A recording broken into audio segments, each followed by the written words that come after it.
fashion review in 3. Hello. Hi. Hi, everyone.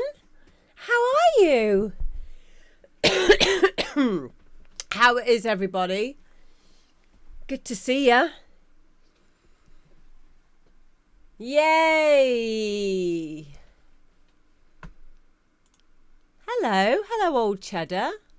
I don't know why, but my the writing on my chat is like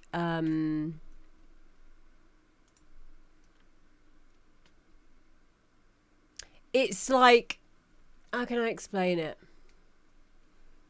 It's pixelated.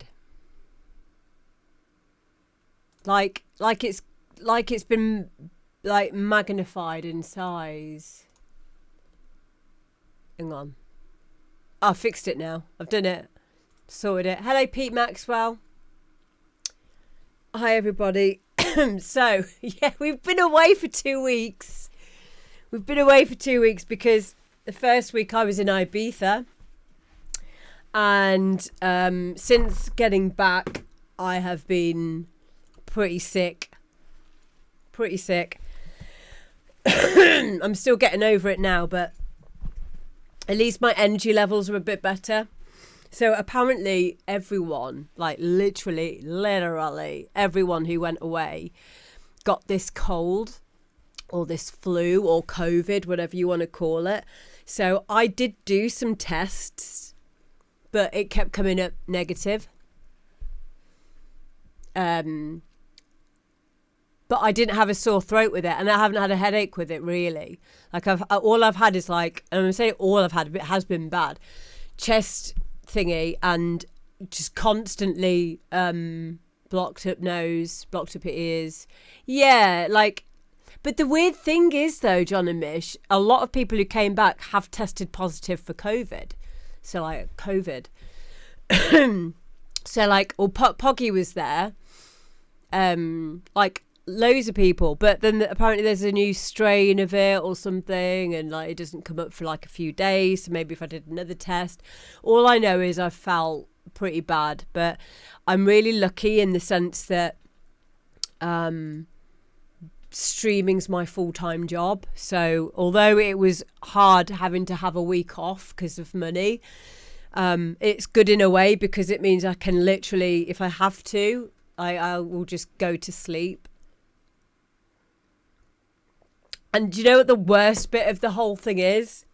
I was relatively well behaved when I was over in Ibiza.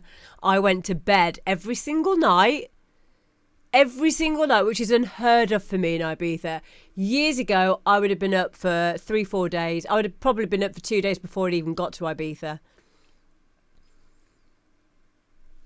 You know, and I've never felt this bad coming back from Ibiza. Well, that's a complete lie. I've felt worse, but not like in a you know, I didn't get this ill. Like I had a big come down. But my point is, it would be worth it if I had a come down. Do you know what I mean? But at least I've had my sense of humour throughout the whole thing. I felt like I have felt good. So like all I've been doing is playing Starfield for like the last like week, and it's been brilliant.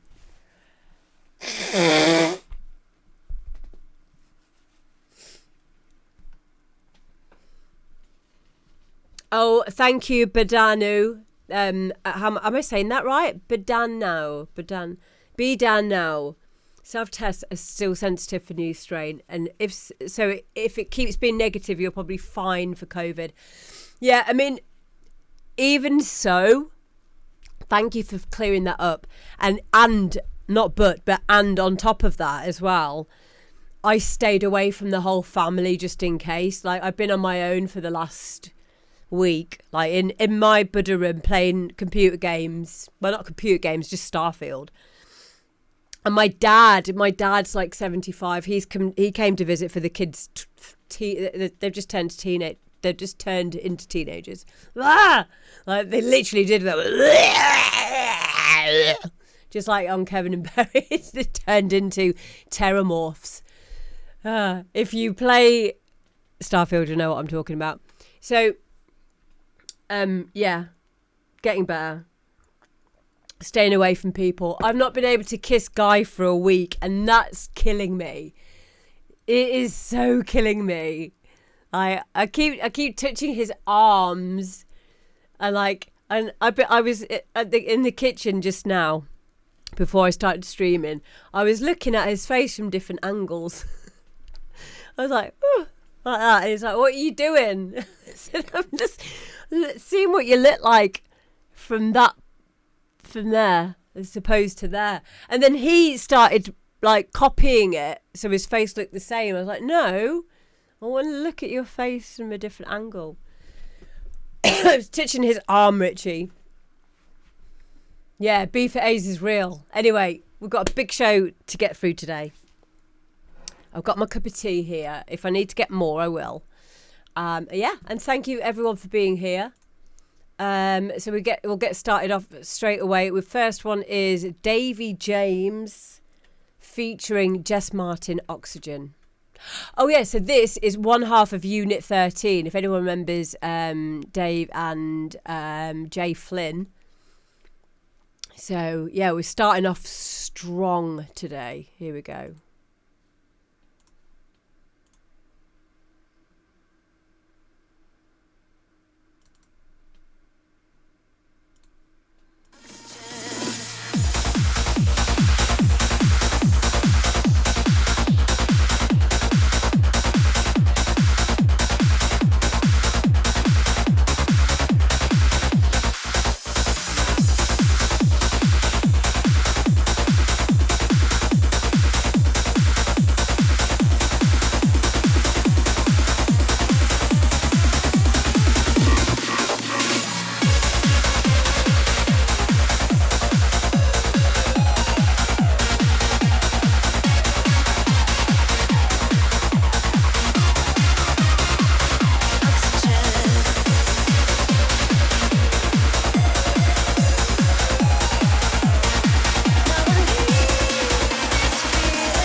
So there we go. That is Davy James featuring Jess Martin, Oxygen. Don't know if this is an original vocal, or if it's taken from like another track or something. I'm gonna hazard a guess that this is like something that they've done together. It's very well put together track. Really, really great. There's literally nothing like I would change about that. I think a few of you had some stylistic ideas in the chat there, but what a banger. What a banger. Just want to say hello to Zarek. How are you doing, mate? Unit Division. Thank you to Apoilman. Apoilman. Thank you for following. It's not Amber C. No, it's Amber D. It's kind of Amber C if I've got COVID. Then it kind of is. I need to turn off my my AI. I don't know why, but at the moment the AI is not. It's not having a good time. It's out of messages, which means we've been using it far too much. We've been asking it a lot of difficult questions. And I think it's just had enough of us, to be honest with you. It's like, no. There you are. Hey, Davy James. Good to have you back, mate. So, yeah, as I said, Davy James, one half of Unit 13. Yep, she is Bosky. So, yeah, we go to school together. Do we? Where? Where do we go to school together? That's what I want to know. From the Toon. In France. I'm not from France. I kind of wish that I was, but I'm not. No, I don't remember. Unless it was like a French exchange thing or something. Maybe. The thingy. Did I say thingy again? Hi, Marty. How are you doing, mate? So, yeah, it's really good to have you back, David James. Thank you very, very much for sending this one in. I'm going to be playing this one. I really, really like it. And, yeah, where is the vocal from then? Have you guys done something like original together? Let me know.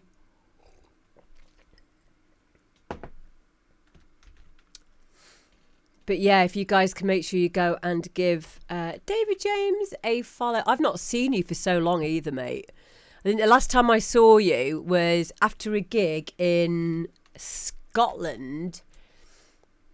You and Jay, we went back to your and Jay's hotel room, and my friend Samira was with us.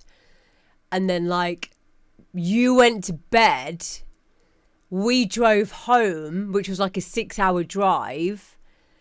And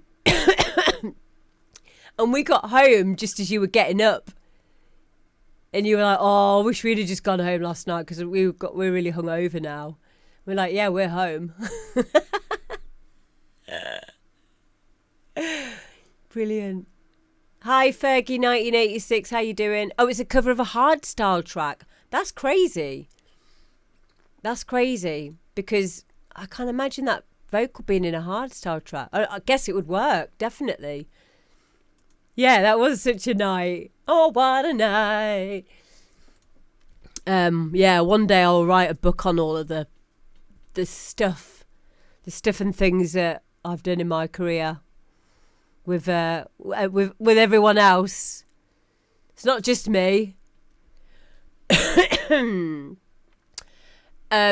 Speaking of books, Rob Tessera has got his book coming out very soon,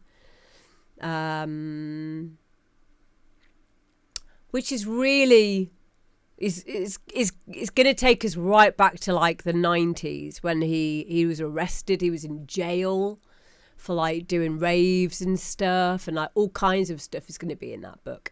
Another book that I got sent today or yesterday is this one.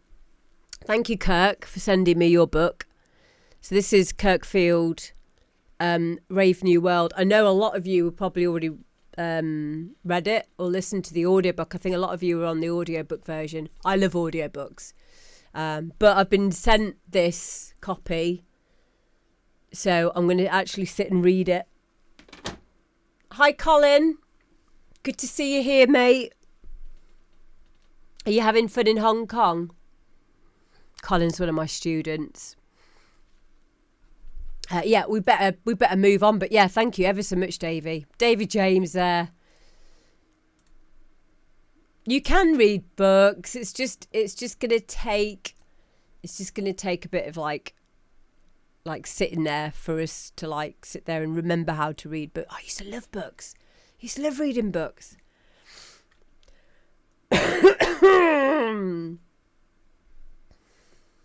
Okay, let me just do something here because I am getting annoyed already. Hang on.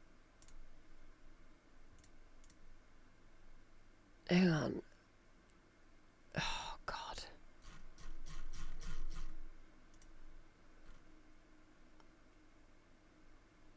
Timeout or ban. I'm gonna time out first, give him a chance, and then maybe ban in a bit.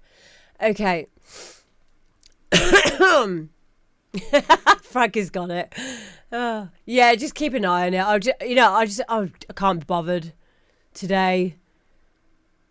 Like, je suis très désolée, mais je suis très mal à la tête aujourd'hui. I can't be doing with it. So, right. Next up, Vraiment. Chad Stegall, and this is My Piano. Here we go.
There we go. That is Chad Stegall.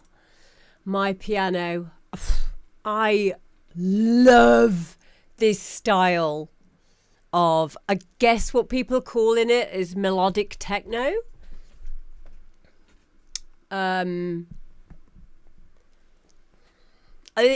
Steven Stegall. Sorry, Chad. The other thing I like about this part of the show is your name is Chad. Chad! That's so cool. And it's a very Chad song. It really is a Chad song. I love it. There were maybe some areas where the transitional points could be like further like fine-tuned a bit, but the thing is with like where this track is in terms of the stage of its like production, this is kind of like the time now where I'd have bounced this down as a work in progress and probably left it for like at least a few days, and then listened to it on fresh ears, because then stuff, and also not listening to it in the project, like listening to it outside of the project as a WAV, while you're doing other things, like while you're walking around the room. So you're not concentrating on looking at a waveform, you're not preempting the next part of the track, distracting yourself somewhat. And it's at that point that you'll start to hear things that are jolting out about it, things that you like about it, things that you'd be like, okay, arrangement wise, maybe I'm gonna like take that section out. And that's where I feel this track is at in terms of its development, which means it's literally nearly there. I also loved the release and the release automation that you were doing, and the filter automation as well. I love that. I mean, this is the thing with this style of music. I've got something quite very, very similar to this that I started working on a couple of weeks ago, and I've just been chipping away at it like a few hours every day, and I've literally got a 32 bar loop, and this 32 bar loop will most likely be the finished track, as in once it's arranged, the rest of it is all automation. The rest of it is creative evolving of the initial melodies and progressions that are in that first 32, sometimes 16 bars. Like, hi Martin. And for this style of music, that's exactly what you want to happen, because it keeps you in that mantra, it keeps you in that groove. You don't want too much change. What I did like that did change about this in the second half to stop it from being monotonous was the introduction of that kind of portamento high string sound, that meow, meow, meow.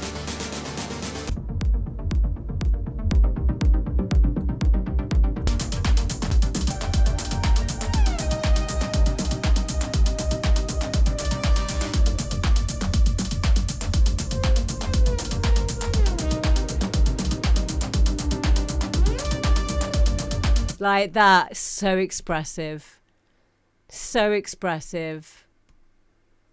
Loved it. How simple, but simple ideas just being implemented effectively. Really, really, really great track.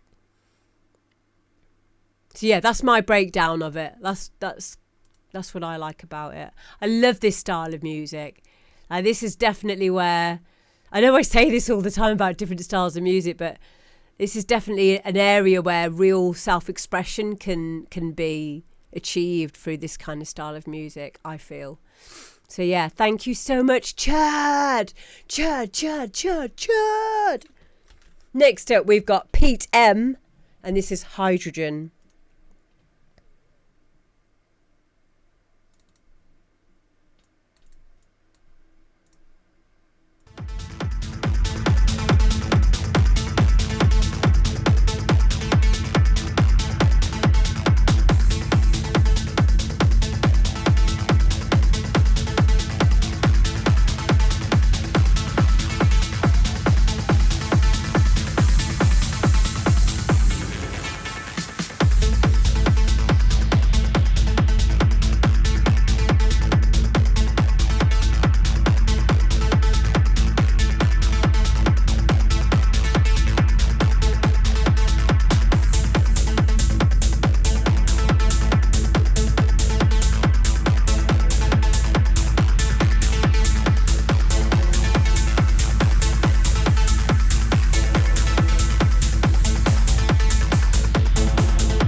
There we go. That is PM hydrogen. I love the name of it.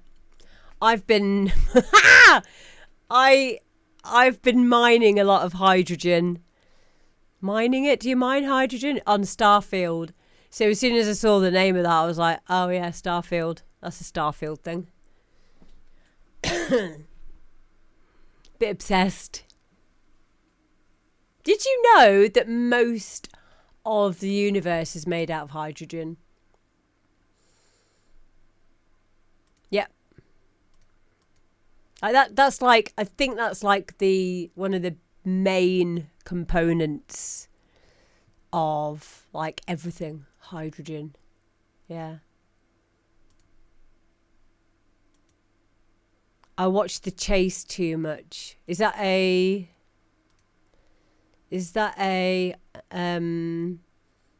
TV program, The Chase? I don't have TV.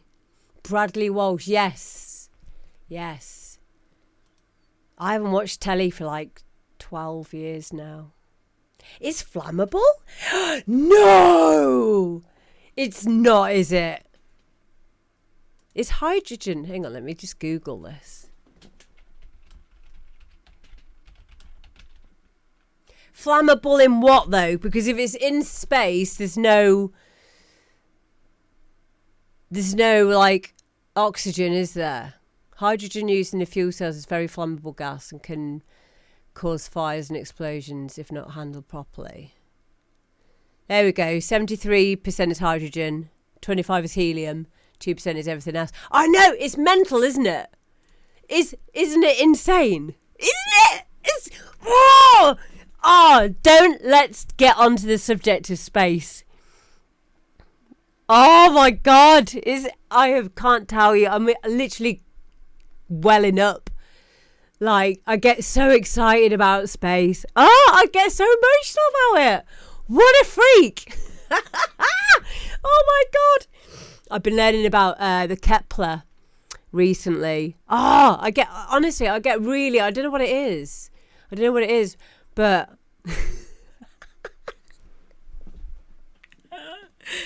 honestly, I will go on about space all day.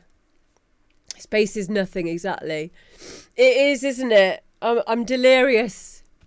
But yeah, if you're not playing Starfield, play it because it's got hydrogen in it. Back to this track. I'm so sorry, Pete. Pete, I love your tune. I really do. Do you know what I really did love about it? I love the rumble that you've made. Yeah, about the track. I love the rumble. So, like, I was just having a quick discussion in the chat there with J-Can, who's a producer that I massively look up to. I play a lot of his trance stuff. And because there's many different ways now of getting that rumble, and a lot of the newer ways of doing it, I don't seem to be able to have a lot of control over it. I'd love to know how you've done your rumble on this, Pete, because I think it sounded really nice. It sounded really like tailored. But there's one way that used to be done. You just used to use toms. So I am calling his track Fire, yeah. So it's just inspired me. This is why I love doing this show, because just having these conversations and listening to other people's tracks, it gives you ideas and inspiration for your own stuff when you get back in the studio again. And it's just reminded me about my enjoyment of like making rumbles and, you know, by using toms and delay, reverb, saturation, sidechain. Yep. So you've gone down the route of like the modern day way of doing it. I've got a patch of preset that me and Guy made where we've got the delay and the reverb and the saturation and I think we've got a side chain in it. I don't think I've got a side chain in it. I think I add that afterwards. But it allows you to chain it however you want, like in whatever. If you want it to be parallel, which one you want going into which, and have a bit more control over it instead of just having it all on the channel itself. But do you know what? I can't. I find it's quite difficult to get it sounding exactly how I want it when I bounce it down. But I love what you've done on this one. I really do. I think it sounds really good. Saturation's a massive part of it. A massive part of it. In the mids. To give it a bit more texture. And what else was I going to say? Oh yeah, so the other day when I was messing around with the rumble, I've got this sudden urge to sing "Let's Get Ready to Rumble," but I'm not going to do it. I'm not. Okay, I'll just do it once. Let's get ready to rumble. Let's get ready to rumble. Get ready, get steady, and rumble. Everybody rumble. Okay, it's out my system now. So, something that I added to my rumble chain the other day, which I thought sounded really cool, was Volcano 2. And I added one of the arpeggio presets and then just started messing around with the band pass, the two band pass presets on there. And, until I got it into a frequency area where it was kind of like hitting the spot for that particular track. So I don't know if that's going to be helpful to anyone. Just try putting Volcano in that chain and see if you get any good results as well.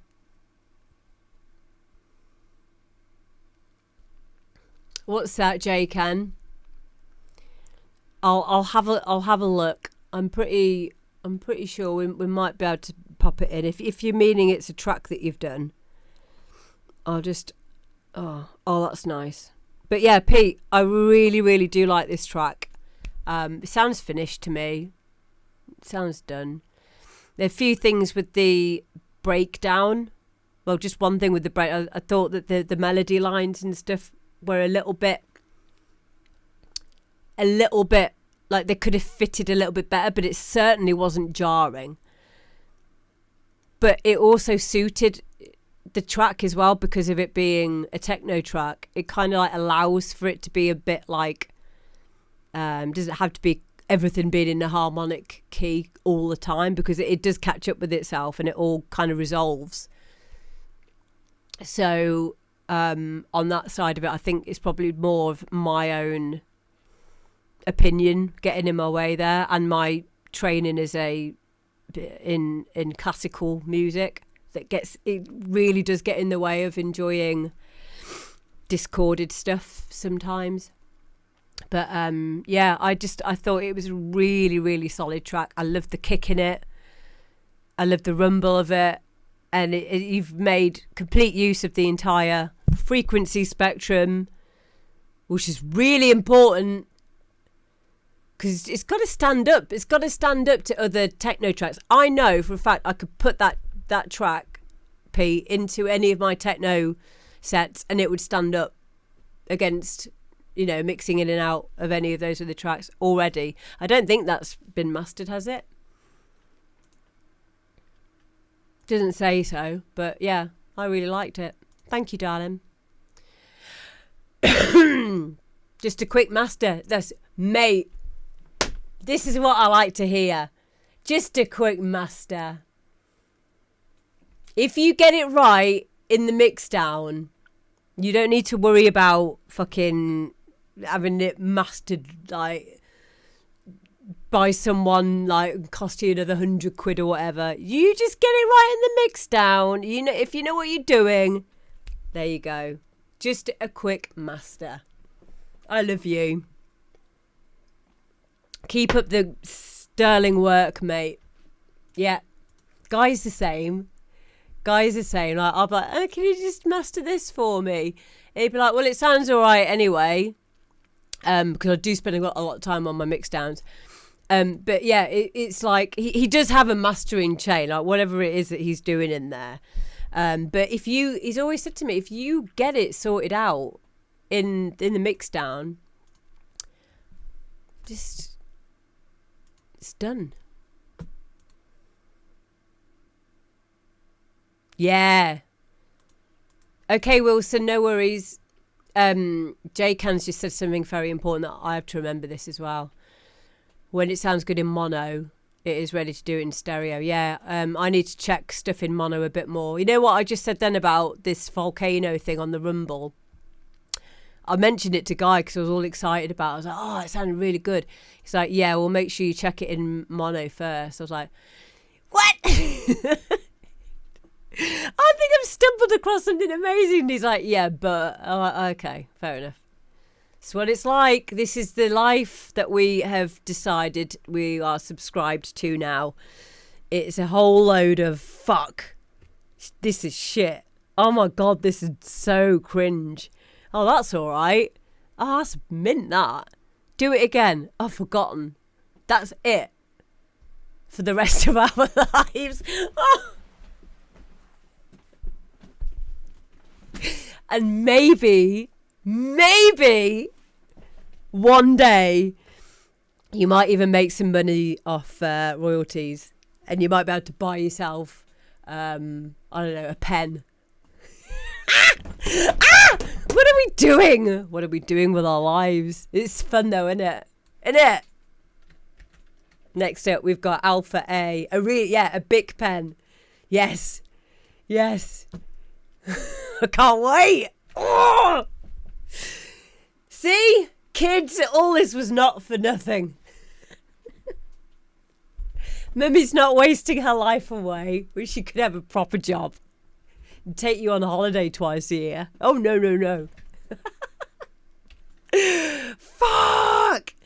Okay, next up, Alpha A, and this is Bring Me Up.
There we go. Alpha A, Bring Me Up. Really, really strong hard house tune. It had some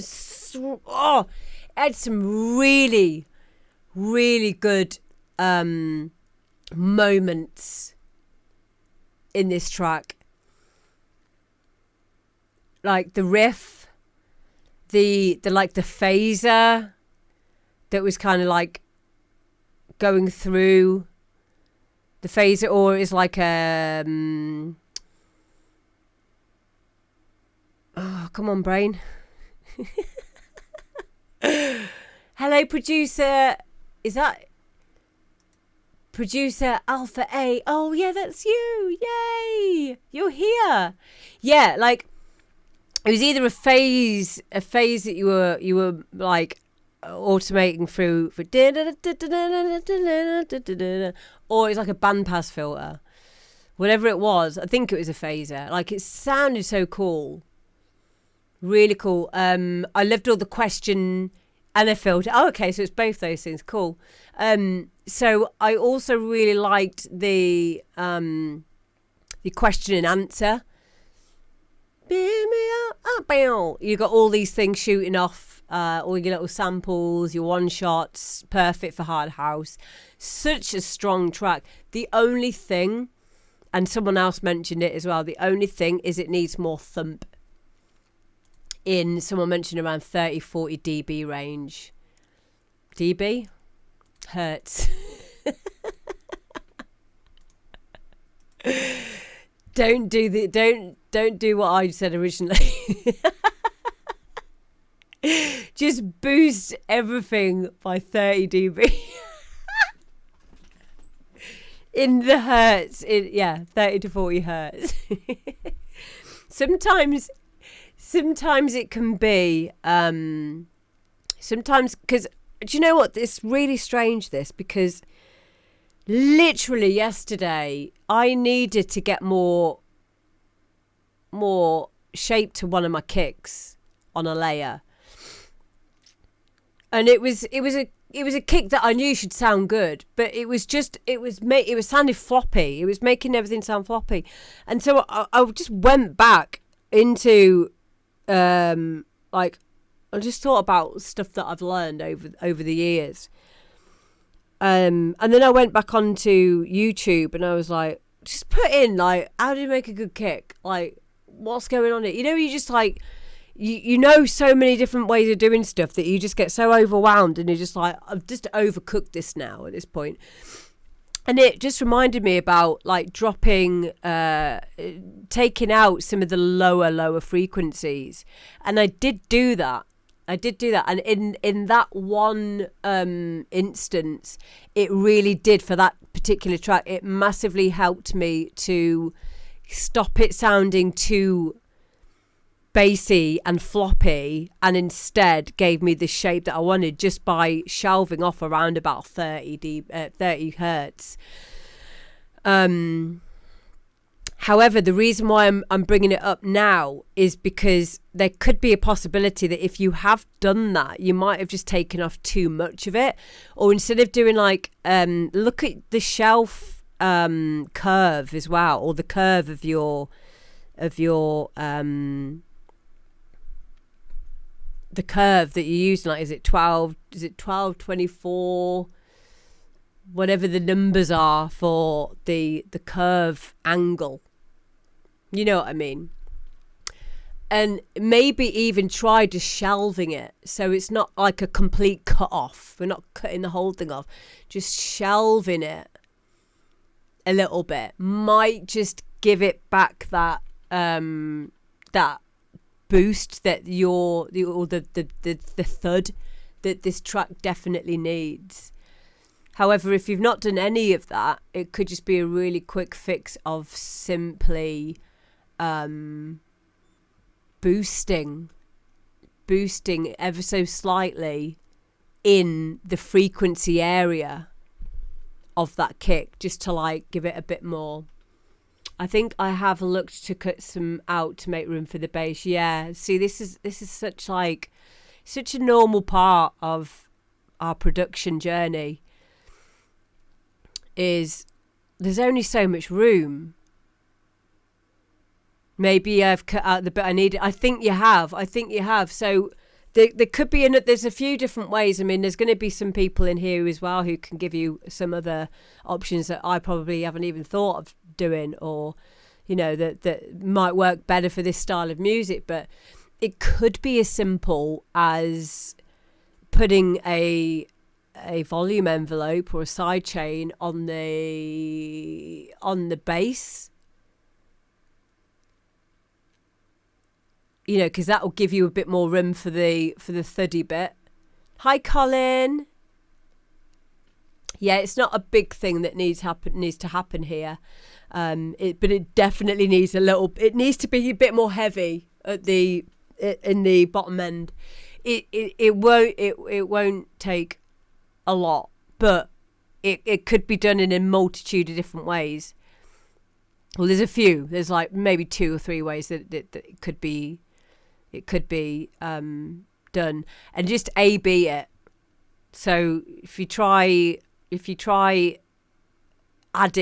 doing a bit of additive EQing just in the area of where it needs to like just be boosted out a bit,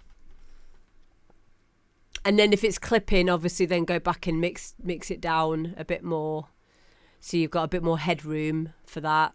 I think you're nearly there, basically, is what I'm saying. So, yeah, thank you for the sub, Kane. That's really kind of you. It's very difficult to say production stuff sometimes, isn't it? Like, because you just do it. And like, yeah. Words are hard. Next up we go. Yeah, thank you so much for sending it in, mate. Like, it's can you please send it to me when you finished it as well, because I'd love to play that.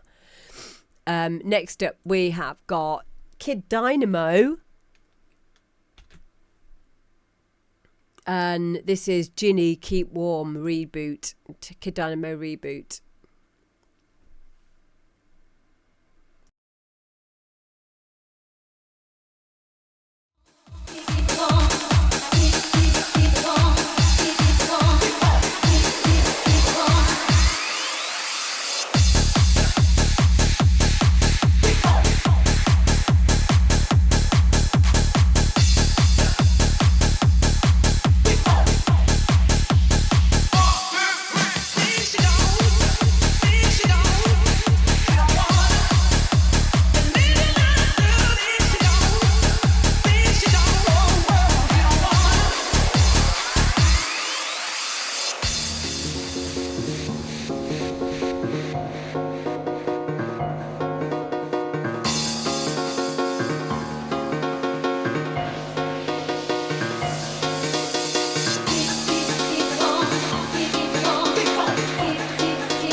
Oh, you faded that one out for me. See what you did there. Yay! Is anyone not following Kid Dynamo yet on SoundCloud? Because if not, here's his SoundCloud. Spamming it now, spamming it now, spamming it now, spamming it now, spamming it, spamming it, spamming it, spamming it now, spamming it, spam in it now. Here we go.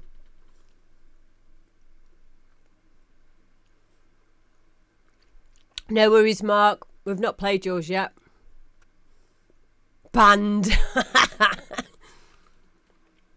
We're spamming. And I hope you like spamming too. We're spamming and spamming and spamming and spamming and spamming and spamming and spamming and spamming and spamming and spamming and spamming and spamming and spamming. Spamming. There we go.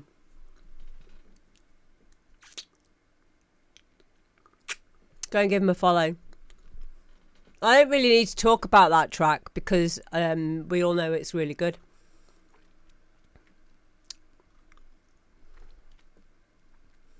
Sorry, like I play your music all the time. Like, what do you want me to say?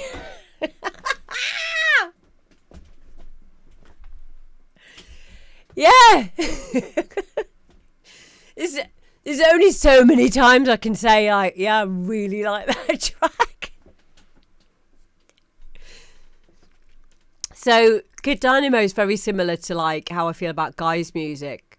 Like there aren't like a lot of us, I'm massively included in this. Like some of my tracks that are good, and then some of them are just like whatever. Like, and I know that I'm not an artist in that way.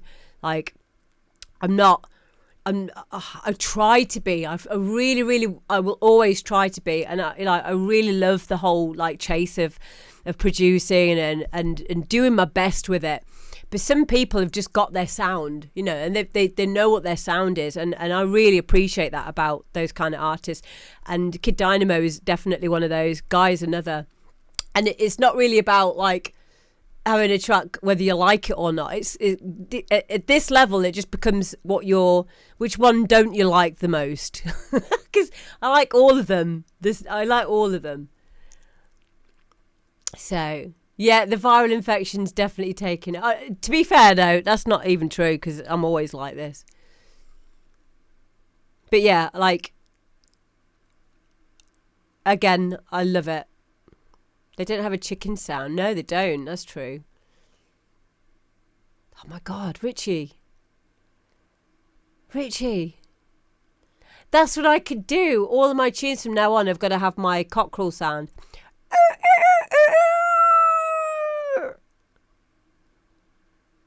I can do that.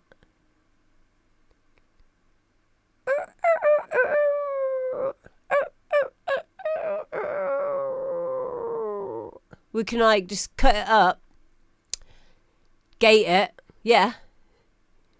So up for that. Yeah. Oh my, don't, because I'm getting serious ideas here. I'm thinking wavetable synthesis. Like we could just like shape that. Granular synthesis with that would just be crazy. We could make some proper blur effects, like for textures in the background. No one will know what it originally was. Oh my God. Yes. I love sound design. It's amazing, isn't it? You can make something that doesn't even like, you can use images. And it makes a sound, like on Harmer. If anyone's got FL Harmer, FL Synth Harmer, it's amazing. Cockadoodle drones. Oh my God. Yes. Dyson returns, yes. Now go produce it now before the ideas fade away. Oh, there'll always be more ideas. Cockadoodle donk, yeah. But yeah, this is my level, right? My level is kind of there's two levels to me. There is like the more like expressive side with my music, but I definitely like doing fun music. And I'd say like Kid Dynamo definitely gets the balance right between it being fun, but it also being like solid music as well. I love that. I love that about you. So yeah, thank you so much for sending it in. I've already been playing this because I've had it for a couple of weeks now, this track. But what a great take on the original, which I love the original as well. So hello there, the Greyzo.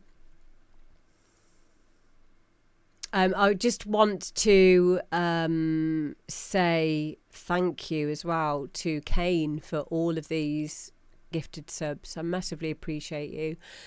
Thank you to Unreal Gods as well for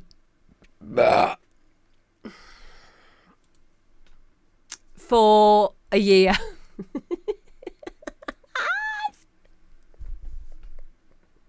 For a whole year. I love you, mate.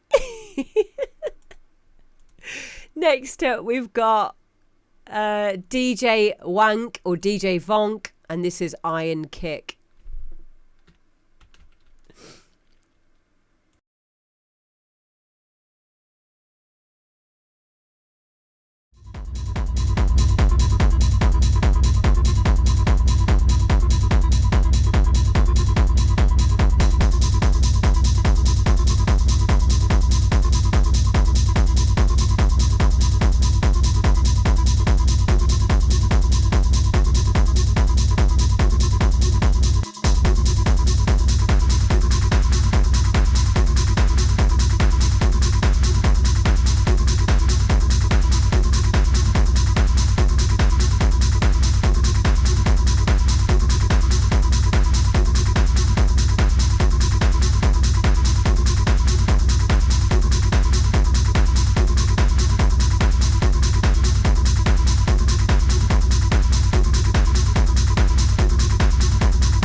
we go. Yeah, it's very industrial, isn't it, J-Can? DJ Vonk, I really, really love this. I know from the first time we had him on the show, I think a lot of his music that he makes is a lot of it is on hardware, which is fabulous to get that really authentic techno sound. Yeah, it's like it is what it is with techno, and that rawness really is part of its value and its beauty. I like it. Hello, Tidy Trout. Yeah, I really like it. I thought it built really well. And if you guys please can go and follow on, not Facebook, on SoundCloud. Thank you. Yeah, I mean, you say analog is the way, and I mean, I would agree with that to a degree.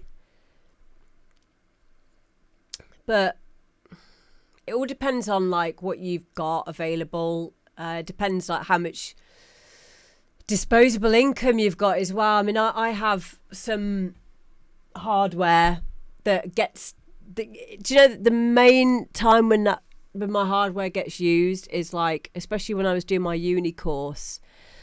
It was used a lot then to show, using hardware with DAWs and stuff. But if I'm honest, like a lot of this stuff I find I can now do with VSTs anyway. However, then saying that again, when I do get all of my hardware back out again, it just feels different doing it. It feels like I'm more like I'm putting more of me into it. Diva's amazing, yeah. Yeah, there are some amazing plugins that can give you the saturation and the warmth. Even things like Tal Sampler. I remember using Tal Sampler to get the texture and the feel from the old digital audio converters from like Akai samplers, like the hiss and the like all the little imperfections that style of or that hardware used to give older music, which is really, it's a very interesting and notable concept, is that we like the sound to be less than perfect, because our ears are designed to listen to sounds which are more natural, and that includes like the imperfections and the textures.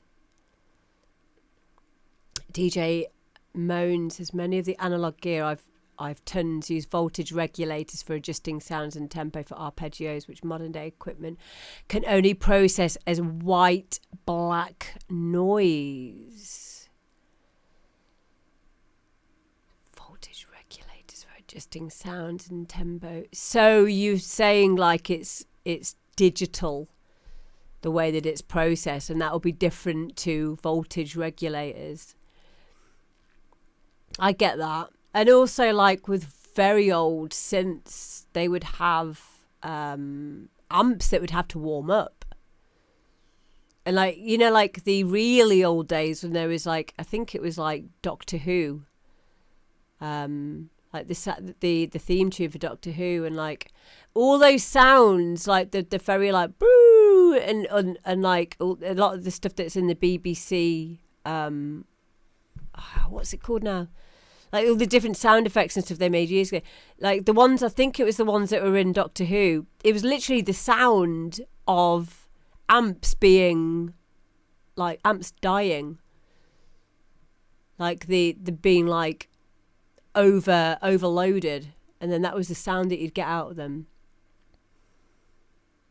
Someone correct me if I'm wrong on that, but I'm sure that's like, I'm sure there's something in that.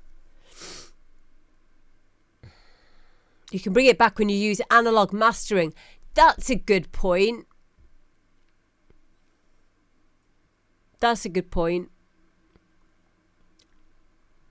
Normal listeners always felt the Pepsi challenge on analog versus digital anyway. Voltage regulator are solely analog systems, just like vinyl has a sound different and often better because of flaws and nuances than digital. It's one of my more favourite options to choose. Yeah, I get you. Because it's not zeros and ones, is it? It's not steps. It's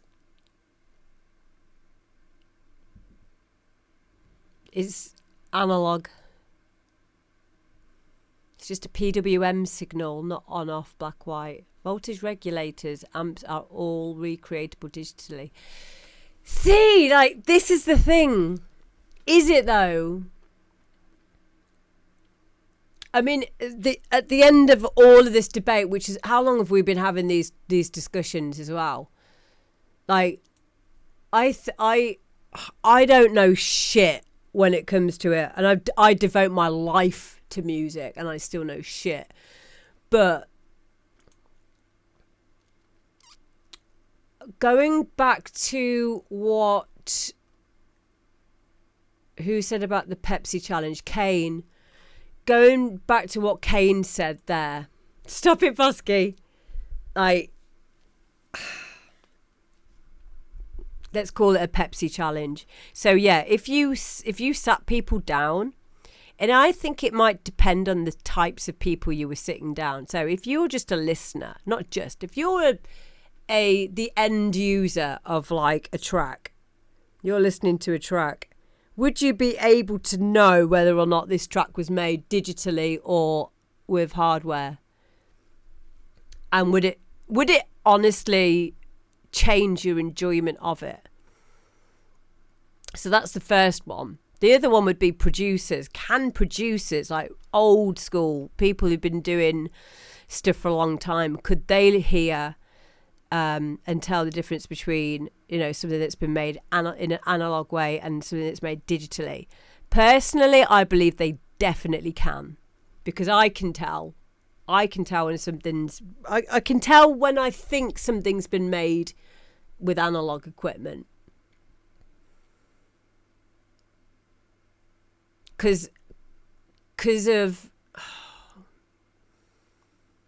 texture, because of warmth, but I don't know if I think someone could recreate that digitally from my abilities. Yeah, it might. Yeah, for the end consumer, could it be heard? I don't know if it matters. So the whole thing, my point is, I think the whole thing about digital and analog, I honestly think at the moment, and I'm always changing my mind on stuff, I just think it's what you want to do, what you prefer doing it, how you prefer doing it. I think that's really what it boils down to. And I also feel that naturally, if you guys can agree with this or disagree, tell me in the chat, but isn't it like part of, when you're really, really obsessed with something, we're all really, really obsessed with music, you'll naturally want to delve further into it, won't you? Get under the hood with stuff. I've got a circuit board synth that I still haven't put together yet, but I will do, where I make it myself. I love learning on that deeper level, I think most artists who are really into music, at some point they'll probably want to learn about that and get into it. The same as maybe DJs might want to start learning how to play vinyl. Hi Wilson. But ultimately, I think it's really like Kane said, this Pepsi challenge, I think it just basically boils down to what you want to do. I would say I'm definitely wowed by someone if they are using hardware, but like Guy doesn't use any hardware, and I'm wowed by him, what he can do with his door. He didn't use any hardware. So yeah, it can depend on the music, that's true.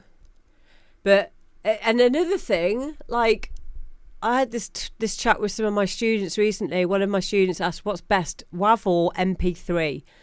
Very simple question, but, you know, if you don't know, then you don't know. And so I said, well, I do use MP3s. I use MP3s for my DJing because I personally don't think I can tell the difference between a WAV and an MP3. Yeah, I would agree with that, Bidanu. In a blind test of the sound, you couldn't differentiate between analog digital of the plugins. You use the correct ones. Yeah, there's the DPS 8600, I think it's called. I might have got that completely wrong, but I've talked about it a few times where it's an emulator of the virus, and it sounds completely the same. I can't. No, I don't think that I can tell the difference between WAVs and MP3s, but the brightness is much higher in a WAV. Also, you can hear more of the backlayers. Maybe now I'm a producer, I might be able to hear it. But I did try doing a test maybe about 5 years ago, and I couldn't tell any difference. Yeah, I couldn't tell any difference. It's not to say that there isn't any difference, by the way. I'm just saying I couldn't hear it because as an end user, do these things really matter? Not really. Like, it's at the end of the day, it's about a track that will make people dance, and if they love it, they'll listen to it over and over and over again.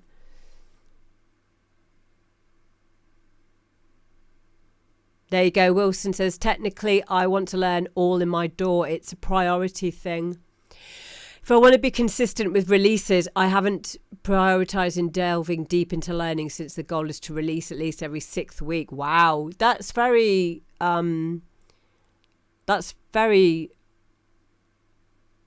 structured.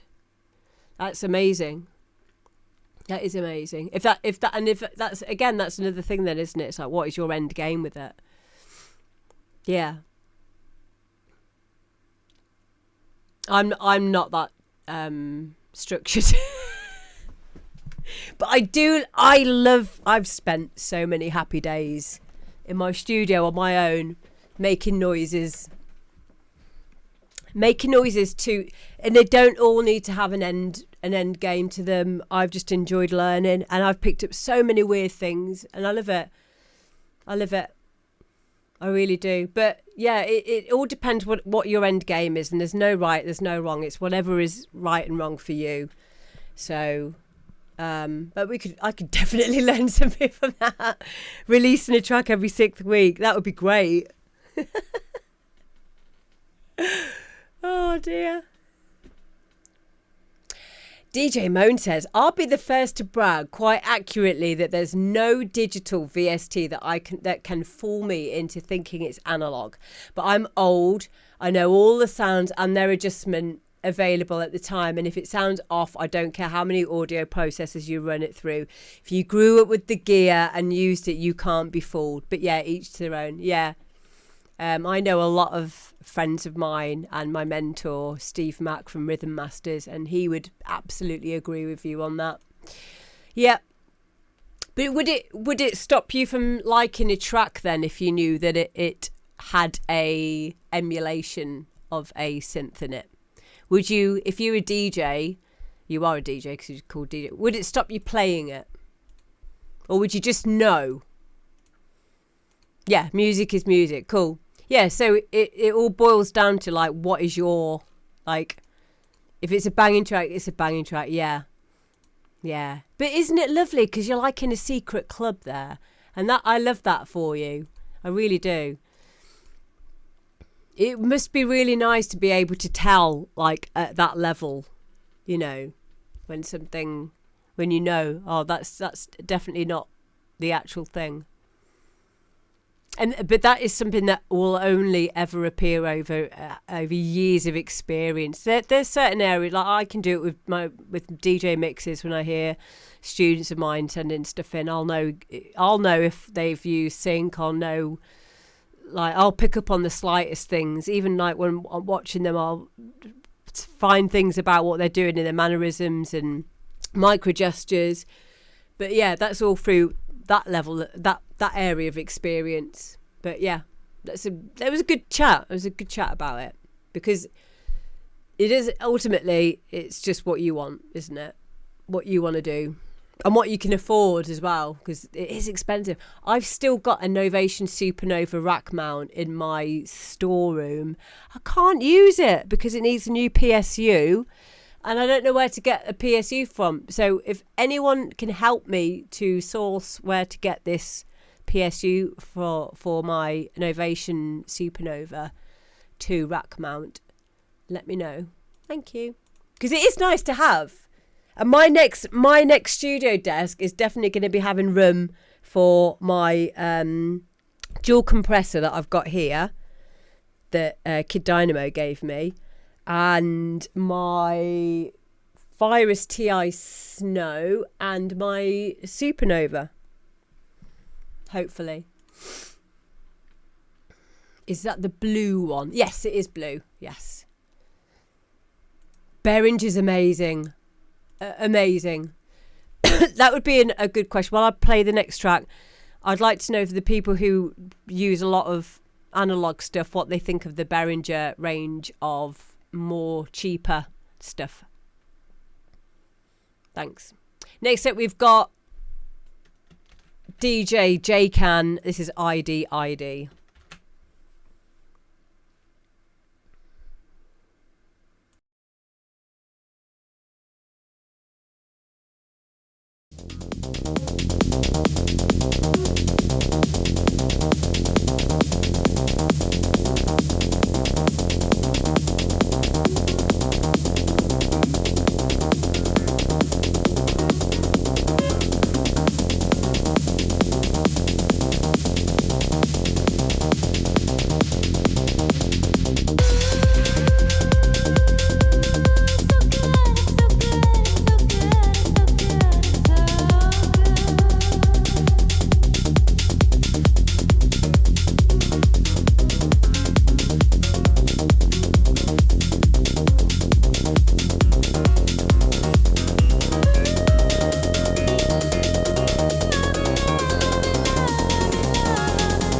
There we go. ID. That was sent in by JCan. So we wanted it with the little bit offbeat to have some unexpected track situations. Nice. Yeah. So if that was stylistic, that you had the vocal timing in a different place to how we'd normally have it on the downbeat. Perfect, because they would make sense, because the other thing that you've done differently is you've put the vocal on a harmonic of the root note of where it would be on the original. So like that was kind of clever as well. I liked that about it. It kind of made it feel disjointed, but because of our perception of what the original's like.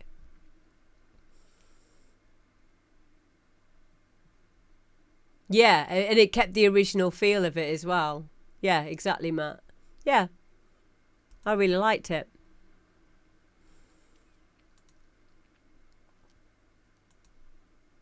Yeah.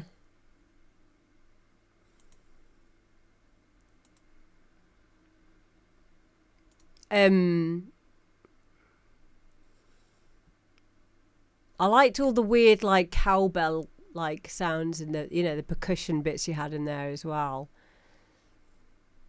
I always struggle to slot them into my stop it. No. I'm sorry.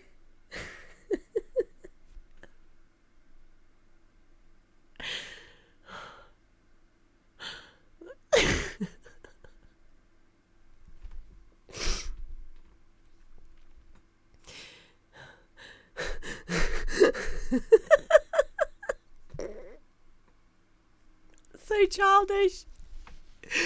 I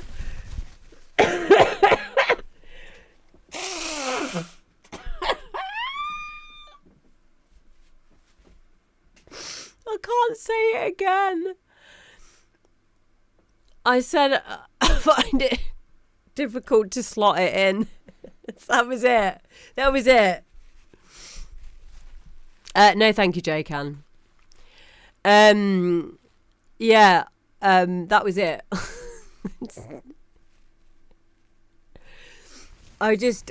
Stop it, Richie. I know. I'm not well. I'm sick. I'm poorly. Yeah, I really liked it, Jay. I think it was a really, really good track. Thank you for sending it in. I think you said that you wanted us to play it because you were going to talk about, you wanted to mention about the,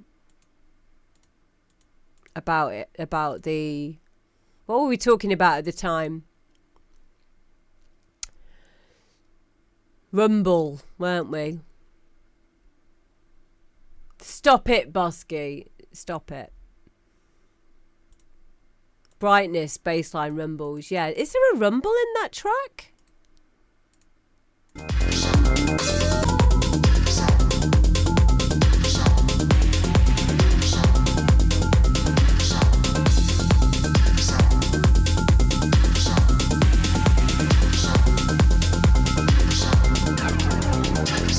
Oh, that other noise as well that you've got in there, they're like the bell that sounds like it's reversing. Sounds like, on a sampler when you have it running so that it runs forward and then backwards.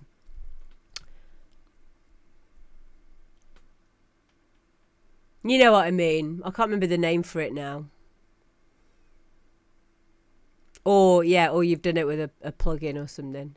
You got it, Amber. Is that how you did it? Yay! Yeah, so I can't remember the name of it. It's like, yeah. So what you do is you set the sample start point, and then you play it, and then it will like reverse back on itself. Yes. Yeah. It's a really, really, if people don't know what we're talking about there, we'll do a little stream where we'll show that in action. But it's very simple to do, but I don't know if many people do it. I don't know. I found out from doing that through using Alchemy. Alchemy was like the first synth that I found where you could start the sample point, and then like you can even like in Harmer you can start the sample, and then you can loop it, so it will do the whole sample. It will do the whole sample. Let me do it this way. Do the whole sample, and then it will loop it at a certain point and keep spinning it, like keep it going. But you can set loads of markers. You can be really exact with it, but it's such a great effect. But yeah, I really like granular synth. Is it granular synthesis? You might be able to do that with granular synthesis. I don't know if you'd have as much control over it, but you might be able to. But yeah, I mean, it is kind of doing that same effect. Yeah. Again, there's so many ways of doing the same thing. Yeah, it's a great way to get textures as well, and to use a sound without it becoming repetitive. Avenger does this very well, where you'll have like a big textured pad sound, but then it will trigger itself off from random points, and it just sounds so cool.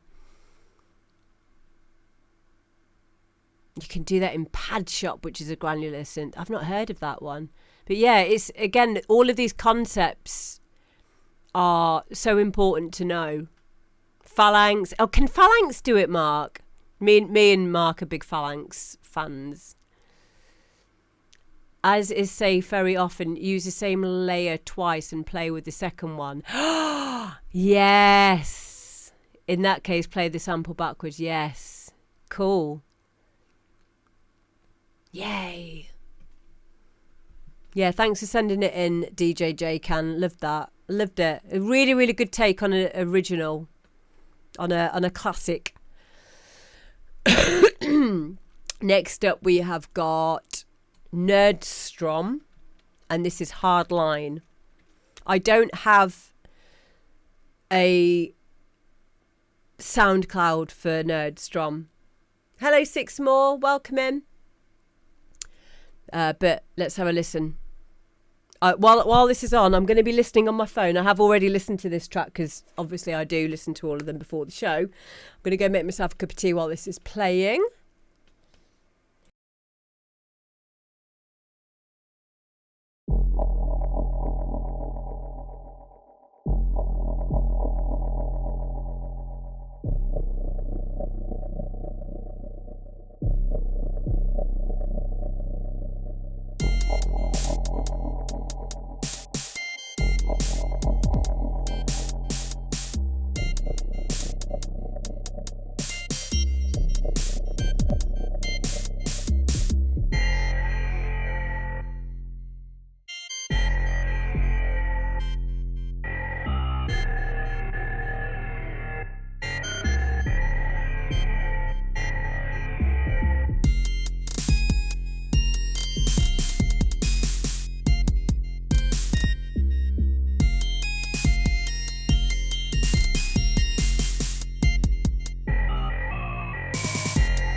So there you go.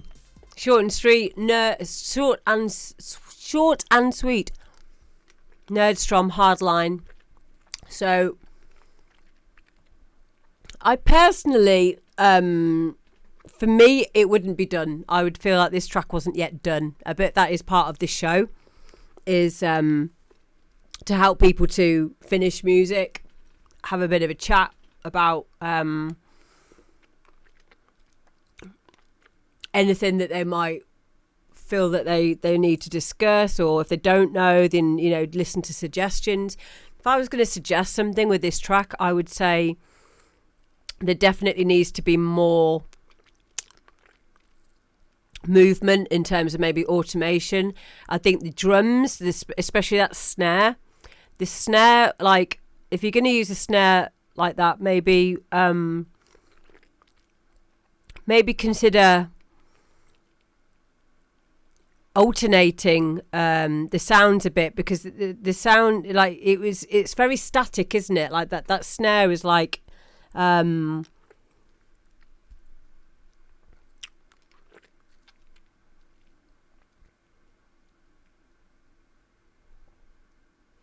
don't know how I could describe it. Yeah, it could be this is exactly it. Exactly, this could be stylistic. So I'm literally only going to be saying like how I feel, my own opinion. This is no way like a diss at it or anything like that. But it didn't feel finished to me. I don't know anything about Detroit music, so I wouldn't know. Hello, Dominanta, how you doing? It could be like really cool game music, though. I could definitely hear this on like an old school. Like, it reminds me a lot of like 8-bit Commodore 64 kind of music, that kind of style of thing, you know. But in terms of like, if this was done on a MPC, something that like would be really helpful for making the drums more believable would be using the cut to and from function. So when one sound cuts out, or one sound starts, the other sound will cut out. So that's good for like making open hi-hats and closed hi-hats sound more natural. For example, if anyone's got FL Studio, for example, you'll find there's a cut to and from section in the back of the sampler. FPC, which is an emulation of the MPC, has that function as well, and it's designed to make the drums sound a bit more natural to the ear, instead of it just stopping and starting suddenly. But again, it's just a stylistic thing. I think some automation, filter sweeps, that kind of thing would sound good, but if you did that, you're going to be taking it away from this stylistic approach. So it was nice to listen to. Thank you, WLVXI. Is it, or Wolvixy? Wolvixy? Tell me how to say your name. Thank you, mate. But yeah, thank you for sending it in, Nerdstrom. Something really different, and I like listening to different stuff because it makes me think. Wolf. Okay. I got it completely wrong. Sorry about that, mate. But yeah, thank you for sending it in, Nerdstrom. Next up, we have got Wilson Serrano. And this track is called Remember.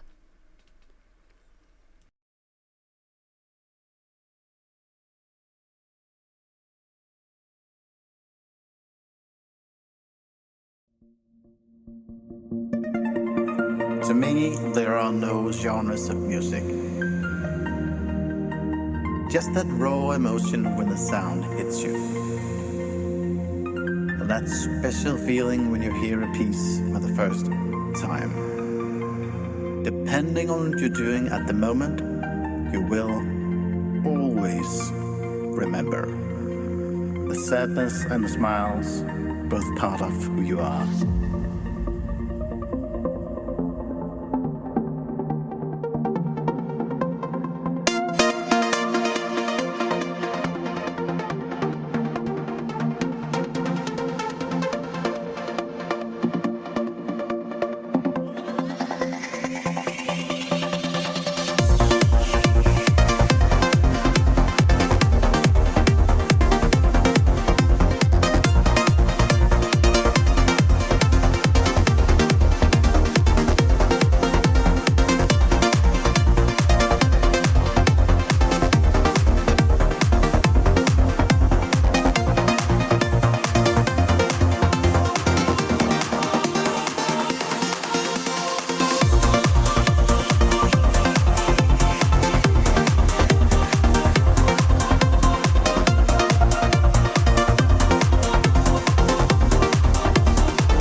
The sadness and the smiles, both part of who you are. Oh, mate! How cool is that? And that is Wilson actually saying those words as well. Bosky says, I feel like I'm getting baptized all over again. Dreamy, yep. See, Wilson's another one of those artists who has their sound and knows what they want and knows what their sound is. And it just amazes me. Like, it's so cool. It's so cool. Very, very jealous that you have found your sound. It's something that I still go through on the daily as a producer, trying to get to that point. But it's lovely when you can see that in someone else, and you know every single track's going to be different, but they're going to have this uniformity to them. And I guess that's exactly what happens when you release solidly as well. So that's another good reason to be strict with that with yourself. And, you know, like Wilson said, getting a track out every 6th week, because, you know, if you work towards that goal, it's that consistency. And there is something extremely, if not completely, completely needed, what's the word, imperative, that you finish your music. It's one of the hardest things in the world to finish a track when you're not used to finishing it, because you're, oh yeah, I'll just go back to it at some point. But you'll never learn what you need to learn. You'll never learn it if you don't finish stuff, because it's only when you finished it that you'll listen back to it with fresh ears and a new perspective, and you'll be like, yep, that needs to change, I like that, I'll keep that. And then, you know, that will reflect in your workflow, your arrangement, the choices of sounds you're using, your own sound design, you know, and that's when it gets quicker. You know, like I remember years ago it took me 11 months to make one remix because of indecisions and changing it. But that's absolutely normal when you're learning. And now I can finish an original track in about 20 hours, sometimes quicker. But I know that would go down even to be even quicker if and when I spend more time on it. And that's the point here. It's like what Wilson said, spending time making sure that there's a release every 6 weeks. Really good way to do it. I think Mark just said there. Mark said, I still have not found my sound. I like so many genres. I don't know. Like, I think you do have a sound. Like, I don't think the sound needs to definitely be stuck to the genre. I think it's something deeper than that. But I don't know. I can't explain to you what that would be. DJ Moans is still stuck after 10 years on my redux of Run Like Hell by Floyd. But I'm going to finish it one day. There you go. So Bosky's got this track, which will be coming up shortly, that he made with his... you expect the chicken trap by the end of the week. Yeah. I'll add it to the list of things that we've said that we're going to do. Wolf says, sometimes it's easy to go from a feeling rather than a sound. Yes. Yes. Exactly that. Hello, Abu. Exactly that. I can't say it any better. Thank you for the reminder. You're right. It's expression, not necessarily a sound. But when I'm saying your sound, I don't even mean a sound. Like when I say an artist that has their sound, it's kind of like what that means for me is an accumulation of different aspects of, like when you like in Hard House, right, there's certain producers that I can just listen to a track and I can tell you instantly who made it. And if they're an engineer and someone's like had a track engineered by that producer, by that engineer, I'll know who's produced it for them, who's engineered it, for them. Let's be real though, it's tough to create or find your sound when you're stuck on a poxy day job. Come end of the day, the brain's a goosed. Although people say they know my tracks, so I don't know. Yeah. Yeah, style, Josh, yeah. Audio Chasers makes a very valid point. And then, like, even more than that, if you've got issues, like in the household, if you've got, I don't know, a sick family member, young kids, if you're not happy in your relationship, all of those things can affect productivity and creativity especially. And one thing that I've always told everyone to do quite forcefully is, if you're with someone who isn't supportive of your music, that ain't good. That ain't good. It's because it's our, I know you do, Busky. It's yeah, but Bosky's a prime example. Bosky's had a lot of issues, health issues recently, but do you know what? I'm a big believer in finding strength through adversity. So I think whatever life throws at us, you'll find a way to make it work. You'll find a way to express yourself. And sometimes it's through those hard times that you will make better decisions and be like, do you know what am I going to do with my finite time on this earth as this human I'm playing right now? All I would say is please let yourself, don't ever feel, I don't like using negative terms, but it's quite difficult not to with the English language.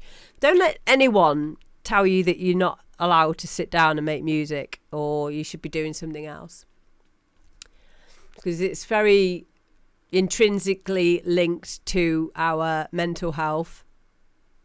And I have a lot of my students my DJ students who sold all their vinyl, gave it all up, then the relationship failed for whatever reason, and then they get back into it again and they have to start from scratch. Don't do that. It's really important, because it is difficult when you've got a full-time job to do anything. But I think that I like to think that this show can help in that regard, because we do understand. And there are a lot of you in this chat who have got full-time jobs and who have got health issues, and you've thrived. You've made it work. Yeah. Use it on to spur you to do more, because, and this is it. This is just it. It's not that hard forever. It does get easier. Remember I was saying before about it used to take me 11 months to do one remix. Now I'm down to about 20 odd hours. Like, the more that we do it, and taking on board what Wilson's just said about releasing a track every 6th week, this is something that what Wilson's doing there is extremely important, that we should be really thinking about here is to be consistent, because it's that consistency that brings the amount of hours that it takes to be less and less and less. And that's how people can have it all. That's how people can get to work, do the kids stuff, be in a relationship and still make music. Because it does seem like really like odd, like how the hell are you doing all that? But it will just be down to just doing muscle memory, and eventually it will just make sense. It will just happen. Hello, Arcolite for president. Well, if you do, then that's brilliant. That means you've got more time to do some expressive stuff. So I'd like to hear some music from you, please. Yay. Audio Chaser says a word. My music is my escape. Music drives my missus up the walls, but she does support what I'm doing. Although my studio isn't at home with 2 kids, and although my studio isn't at home with 2 kids under 6, fun times. Juggling lots, but enjoy music. You bang on the money there. I finished my Here We Go Again remix in 4 days of studio. Very surprising for me. There you go. Here you go. Next up, we have got Liam Wilson. Thank you again, Wilson. And now we've got Liam Wilson. And this is Mr. Friday Night. I'm going to go get my cup of tea while we listen to this one.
With your life and your dollars.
Yeah, so there we go. That is Liam Wilson, Mr. Friday Night. I love this track. I'm going to be playing this in my bounce sets. Absolutely.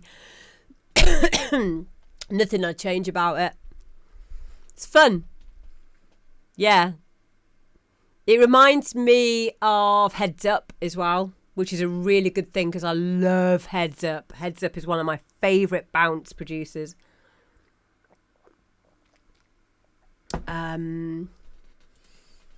I don't have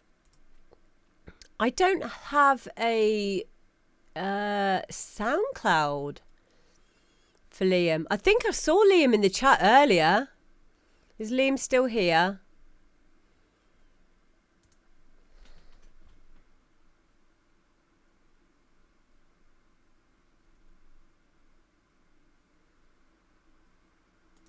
Hang on. Got it.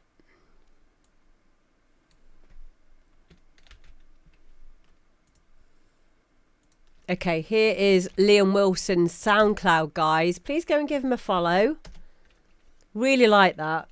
Yeah, Clubheads feel to it. Clubheads are getting big again. Which doesn't surprise me because I loved them the first time round. Clubheads in the house. Yeah, thank you so much, Liam. Nothing else to add, really, because I really liked it. I'm going to be playing it. Thank you for sending it in. We're going to put Bosky's one on next.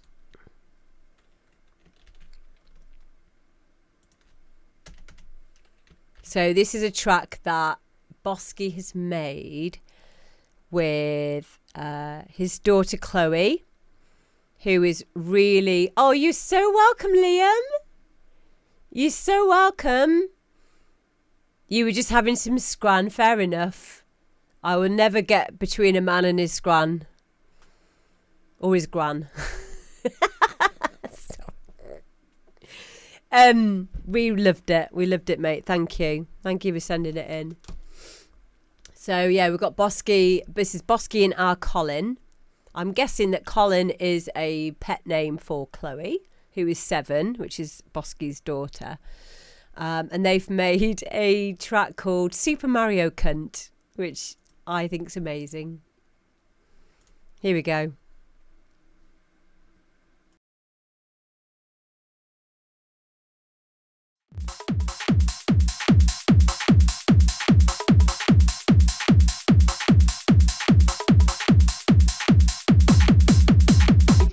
Mario.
out and pick it up. Idiot. Throwing banana skin on the floor. Get out and pick it up. Pick it up. Pick it up. Shame on you.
Go, that is Bosky and our Colin, Super Mario Cunt. Thank you so much for sending that in, mate. I just need to say a big hello to Ryan, who's raided. Thank you. Thank you, mate. How was your stream? And welcome in, raiders. You have joined us on Tuesday, which is the demo drop show, where we listen to our music that we've made in our studios, and we give each other advice, we follow each other. It's a hub for musical nerds, and we just talk about weird stuff, weird music stuff, just music and other weird stuff. So yeah, welcome in, everyone. Guys, make sure you follow Ryan, and mods, if you can please make sure you give some shout outs for Ryan. Thank you. So we've just listened to this track by Bosky and our Colin, Super American. I really like it. I think it's a really fun track. I love how this track started, or why you did this track, because you did it with your daughter. I've made tracks of my kids as well, and it's brilliant because it kind of allows us a bit more musical freedom. We don't get so caught up on the producery elements. We don't get caught up in the editing stage as much because it's just fun. Like, the kids don't care. We have to keep it interesting for them when they're in the studio. So it's a good learning curve as well. So hello, Fiona. Good to see you. Yeah, it is. It's fun. It's fun making silly music because there seems to be a lot less pressure for it to get anywhere. And in lieu of that, in light of that, what happens is the track just comes together easier because we're not obsessing over the little things. It's weird. Hello, Andy. Once again, thank you very much, Ryan, for the raid. And yeah, thank you very much, Bosky, for sending it in. Thoroughly enjoyed that one. Thanks, mate. And big love to Colin as well.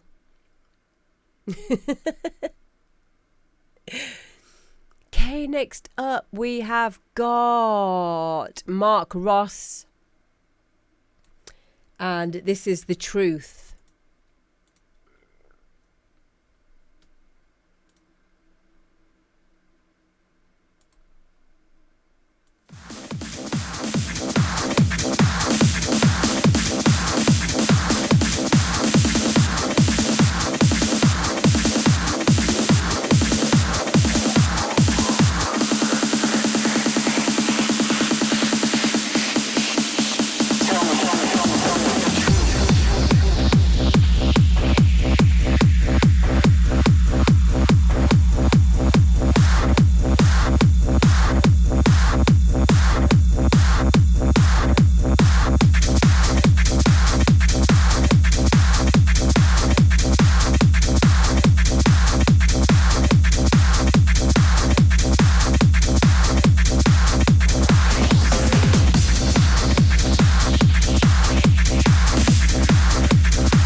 Yeah. Mark Ross, The Truth. I love it. Love it. Really solid track. I was just thinking, I was just listening like how you do your riffs.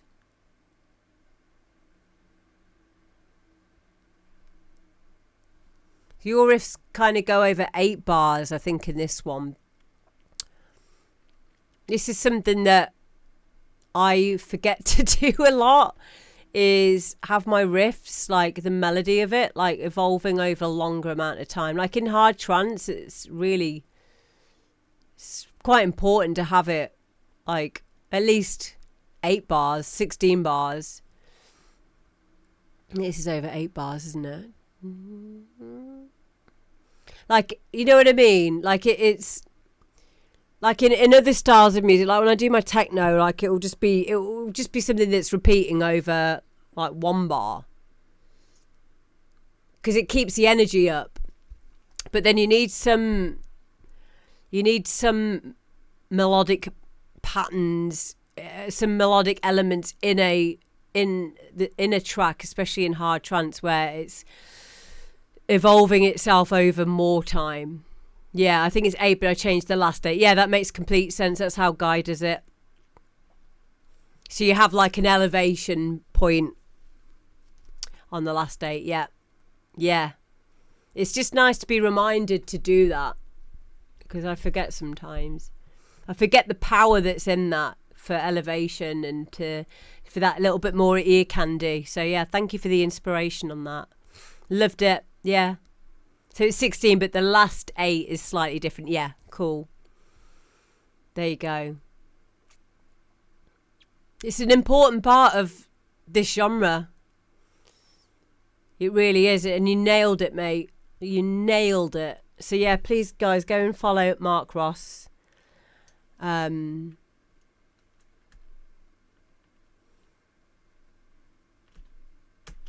I given you the...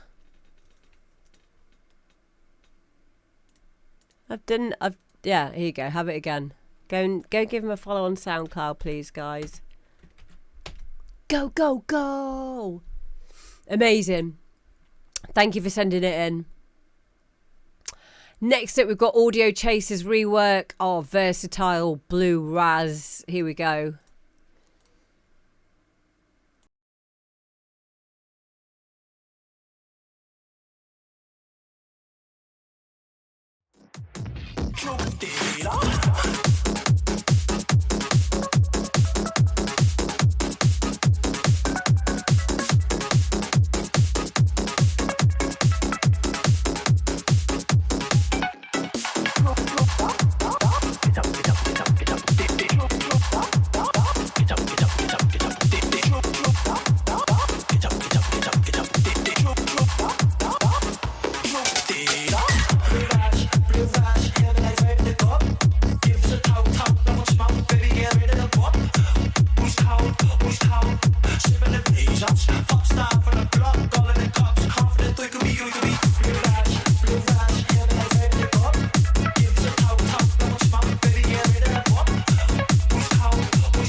and Kane, thank you very much for yet another sub.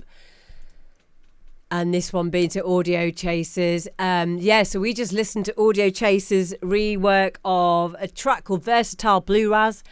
Is Blue Raz a reference to vapes? I'm sure I have a vape called Blue Raz. It's something I've not been able to do. I don't know if anyone's noticed. I've not been on my vape at all since I've been ill. And I'm like, should I just quit now that I'm not like addicted to it? But I probably will go back to it. Because that's addictions, mother lickers.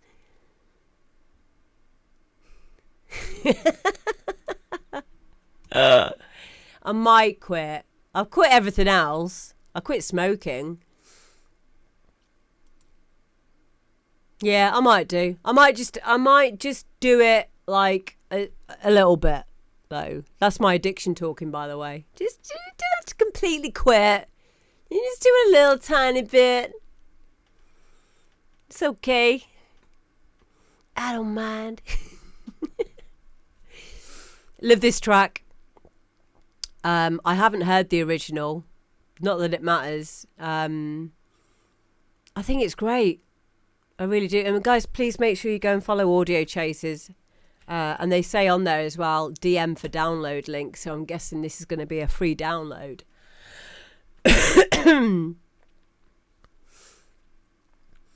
I found it like there were just some really cool areas to it. There was I liked what you were doing with the vocals, with the vocal chops. It was fun. You got a great question answer areas to it. Great offbeat, really energetic. Everything that you'd want in a dance track, in a hard dance track. So yeah, thank you so much for sending it in. Fiona says, I'm like that with alcohol. Yeah, like I don't drink any alcohol for the first 6 months of the year. 6 months. Half of the year I go sober and then I let myself drink. Like now I'm allowed to drink. But I hardly drink. Like I'll get drunk a few times and I'm like, oh, just can't be bothered. So if my thing is vaping, fine. Quick question. I'll share some of the feedback on social. Mate, of course. Please feel free to share anything to do with this show on social media because it helps bring more people in. So absolutely, Wilson. Thank you. Thank you very much. And next we have got... So yeah, thank you, Audio Chasers. Thank you. Next we've got... This is a friend of mine from Ohio. Kelly, who I've known for like over 20 years. She and I met on MSN a long time ago because we were both hard house DJs. She's like the only hard house DJ in Ohio, pretty much. So I was like, come over to the UK, you can come and stay at mine. And she did, and we've been friends ever since. And she's now started to make music. You met your wife on MSN chat. That's amazing. Mate, I have had so many amazing chats with a lot of DJs on MSN. Ones that went on to be extremely famous. Like, it was just like the place, like, we just, all kinds of debauchery went off. I miss MSN chat as well. And Yahoo chat rooms, like Transatlantic, I think it was just a free for all. When the internet was the wild, wild west.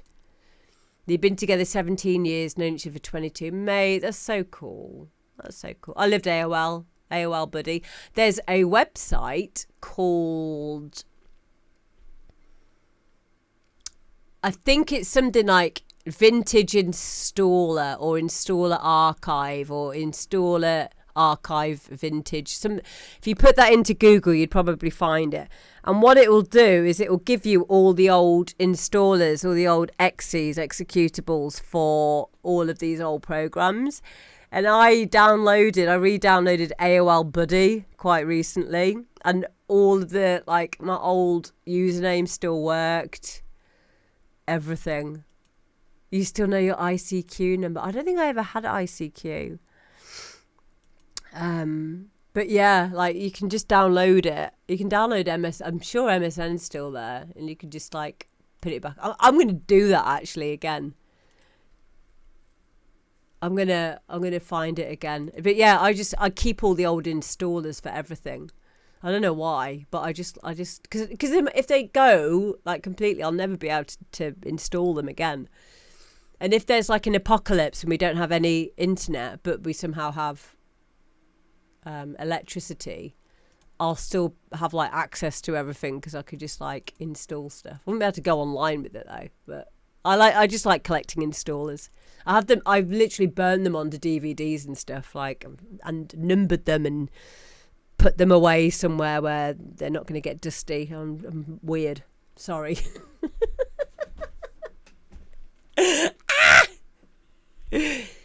Okay. I know.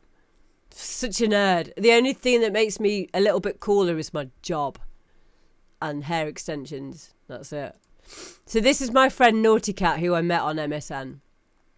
And she's now started to learn how to make music. And this is her first techno track that she's made. She's had the roughest time. Honestly, that girl has been through so much. She lost her husband very, very suddenly. So sad. So sad. It was only a few years ago. She's only my age. He was only our age. And then she got cancer. She's been through so. She's also a DJ. She DJs in America. She does like mobile DJing, so like weddings and stuff. And she's so cool. She also does stream on Twitch. I've got her on Twitch now as well. Honestly, this girl has been through so much, and one of the things when you feel you can't help your friend, like the only way really that I can ever help anyone who I know has a bit of interest in music or a lot of interest as she does with her DJing, the only thing I can ever really, like, apart from being there for them in whatever way I can, is say, look, have you thought about learning music production, because it will help you express yourself in a different way. And she's done it. So yeah, I am really, really proud of her. This is her first track called Give It Up. So let's have a listen.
go. That is Naughty Cat. Give it up. I think for a first track, this is really, really good. Really, really promising.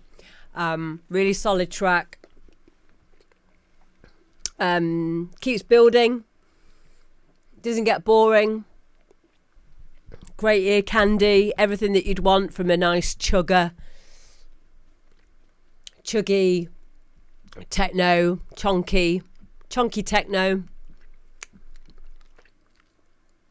And to say it's your first track, Kelly, it's just amazing. It's amazing what you can do when you put your mind to it. And yeah, I'm massively, massively proud of you. And make sure, guys, you go and give Kelly a follow on her Twitch page.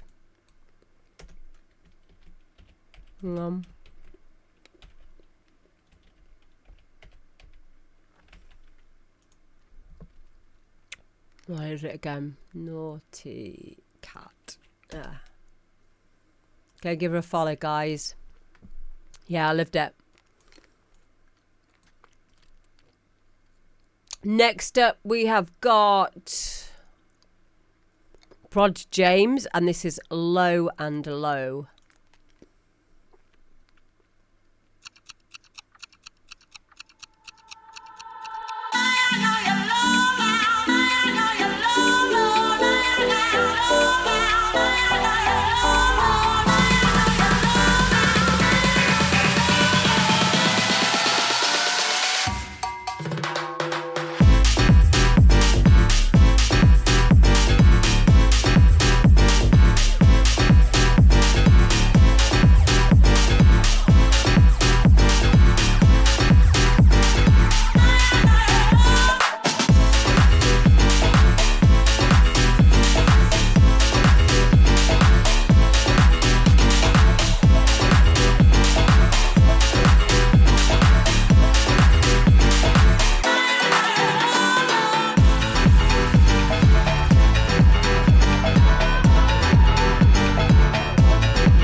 There we go. That is Prod James, Low and Low. I really, really like this track. Piano house, rave house, whatever you want to call it. Yeah, piano house. Like, it's just everything you want. Great diva vocal. Great claps, very important. Great piano, very important. probably Corgan 1 or something. Just great, like standard epic piano house track, and I hope it does really well. I really do. And if you guys can go and give him a follow as well, that would be brilliant. Did I give you the... I think I've already given you the link, but if not, here it is again. Yeah, dance around your handbag, Sharon and Tracy style. There you go. I would definitely play that in my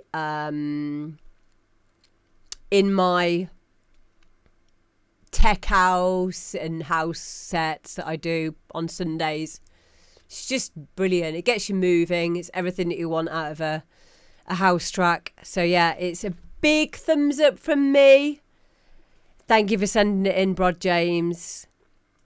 Next up, we've got Dan Collins, and this is React.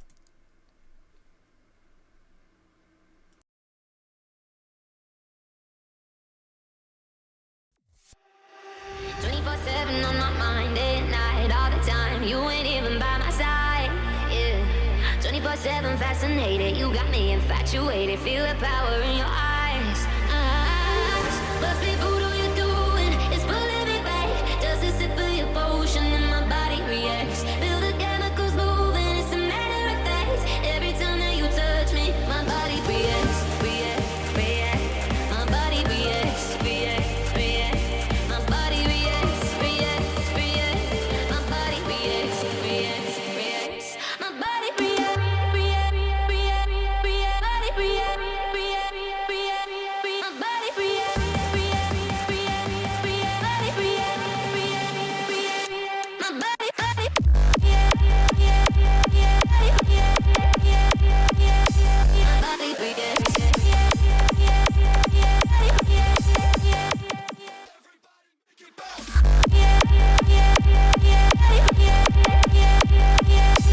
Body react, yeah, yeah, Everybody make it bounce.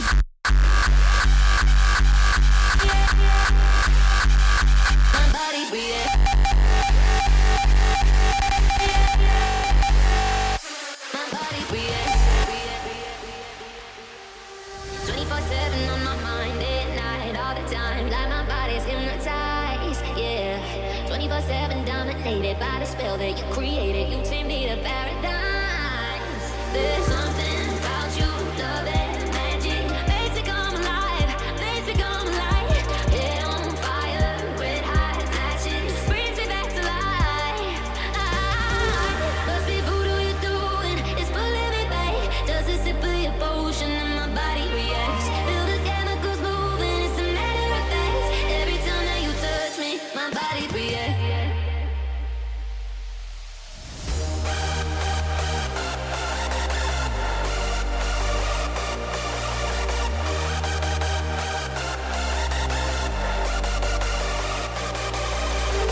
Must be voodoo you're doing, it's pulling me back. Just a sip of your potion and my body reacts. Feel the chemicals moving, it's a matter of fact. Every time that you touch me, my body reacts. React, react. My body reacts. React, react. My body reacts. React, react. My body reacts. React, react. My body reacts.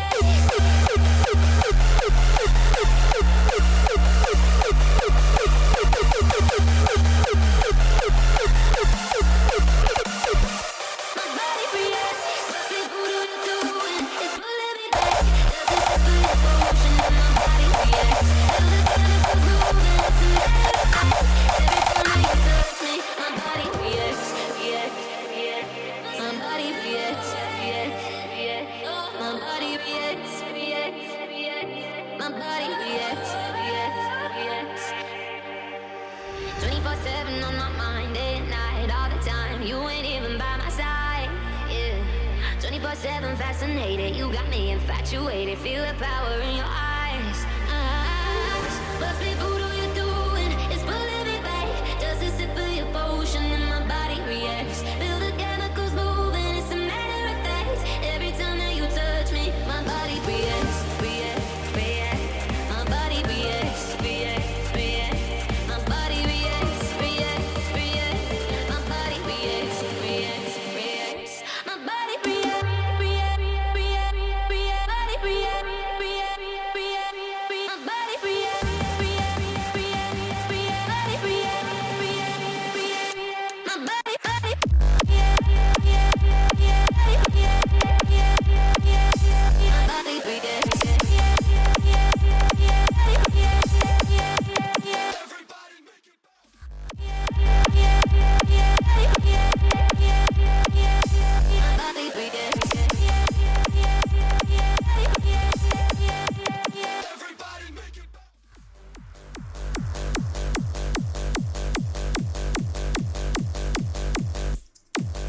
So there we go. That is React Dan Collins edit.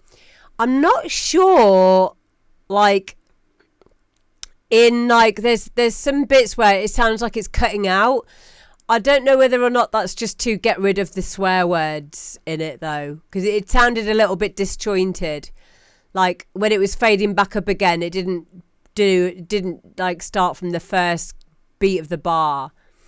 I don't think it's a compressor killing it. I think it's down to it being a swear word. I'd say that's probably because it happens here. And then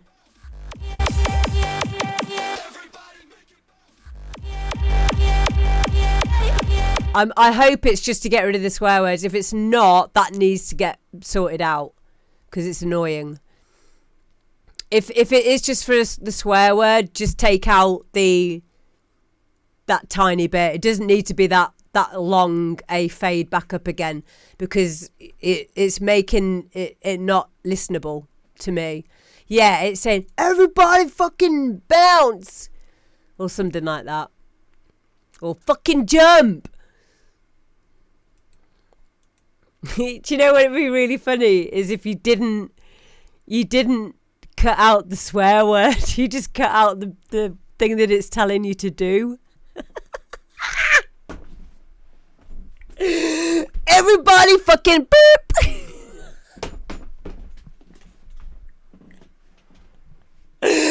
What? What? What are you telling me to do?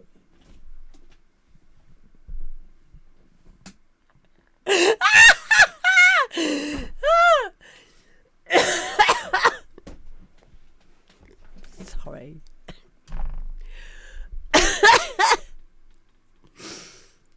Oh. Yeah, you could just beep it out. Like that to me is just a bit of lazy editing. It really is. It was just a shame, Dan, because the rest of the track was quite good. But yeah, like he's got a lot of plays on this. Like there's got 4,931 plays on this track, on this edit that he's made. But it is like an oversight. But you know, the rest of it was really cool. I liked all the switch ups. And yeah, it was cool. It was really cool. So yeah, thank you for sending it in, mate. And I love the use of Robert Miles' Children, the piano in it as well. I don't know if that's on the original or not. Original, you know what I mean, of the actual track React. It might be. So then that leads me to think like how much of this is actually Dan Collins' original work. But if you've done all of the distorted kicks and all the switch ups and all the reverse bass stuff, and that's enough for me. That's enough for me to say that, you know, this is like a more of a remix or whatever. But yeah, I don't know if you've made this yourself or you've just edited it from other tracks. Don't know. But if it is your own work, then that's great. I think it's brilliant. And thank you very much for sending it in. Next up, we have got Moggy. And this is a track that Moggy has sent in. Moggy is someone that's been on my stream for a while. Doesn't really say a lot. And I didn't even know that Moggy made music. But Moggy does. And so we're going to listen to this track that he sent in now. Here we go.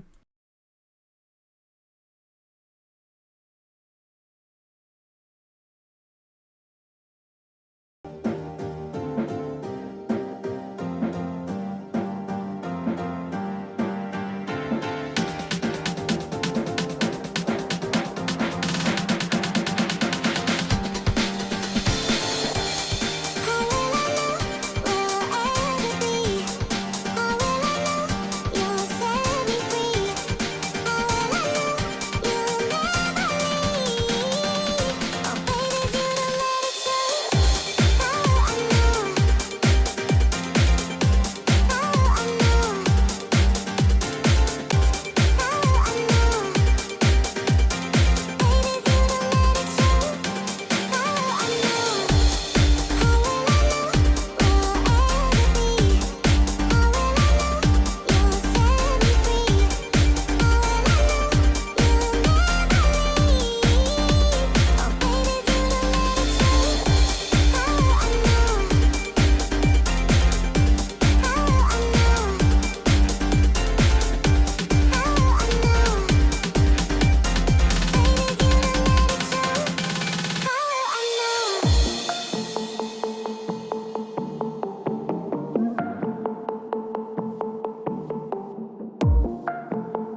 There we go. That is Moggy. How will I know? Just like, it just astounds me, right? So many of you, you've been in my chat for a long time. We've been doing this show for probably 3 years now, at least 2 years. And a lot of you sitting on the DJ streams that we do and the music production ones. And so many of you have got so much talent, and you never, it's like it's a story that I have happen a lot with viewers. The secret geniuses, the secret artists. And I honestly think that this show, well, I know because this happens, this show is helping a lot of you to get out the closet, get out the musical closet, and be brave enough to send in your music, because some of you are so talented. This is a great track. And Moggy has like 17 followers right now. 17 followers on SoundCloud. So we need to change that. And I honestly, 11 followers. So let's go and give him a follow.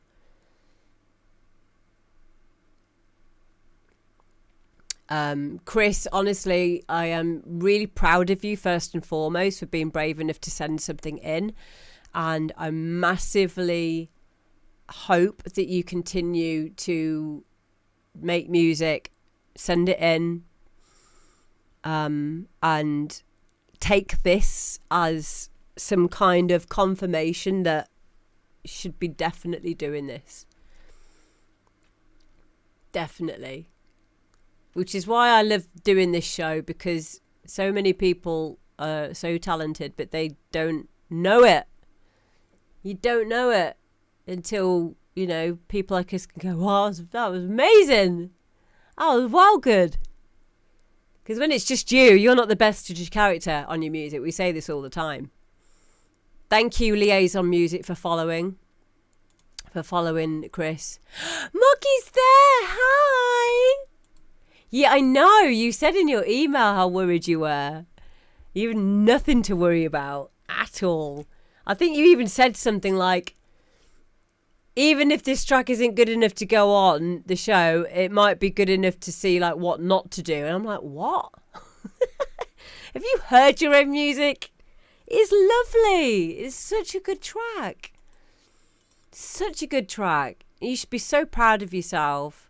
I really hope that this opens up the gates for you now and gets you taking yourself not seriously, just more sincerely, because you're obviously talented at this. So please continue to do it.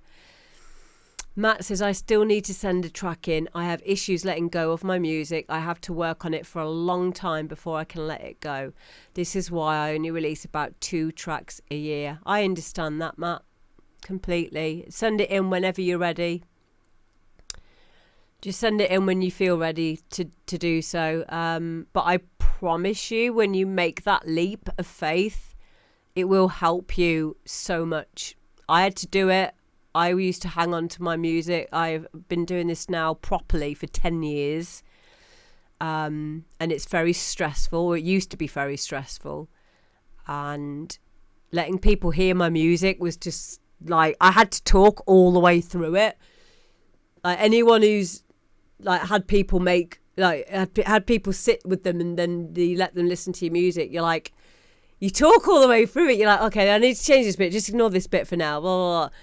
And they're like, just fucking let me listen to it. Oh. But we do, because we get, it's vulnerable. It's vulnerability. We're being really vulnerable when we let people listen to our music. It's so scary. It's almost like getting rejected. You know, when you like someone and you go, hi, do you want to go on a date? And they go, fuck you. Ew. No. You're horrible. Okay. And then you go and cry about it for 5 years. And then like, fuck you, hard techno, industrial fucking terrorcore. Just to get over it. And every single track's just called, ah! And fuck you, bitch! How do you like me now? Question mark.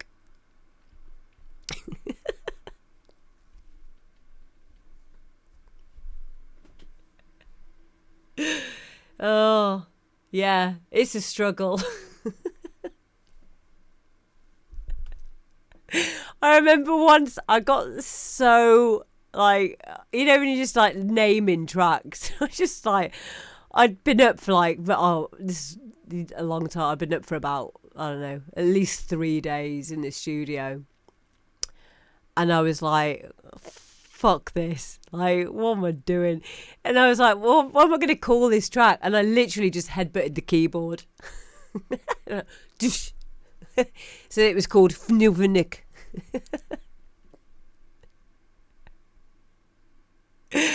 Another track was just called No, with like, I don't know, 16 O's at the end of it. I was just like, oh. But it's all a process. It was called what? It was just called Fnifnik. It was like, I'll do it again now. Let's see what it comes out of now. I'm going to headbutt my keyboard. Okay. This is literally what I did. Here we go. Hang on. I'll put caps lock on. There we go. Bihi jigga jigga jigga. Ow.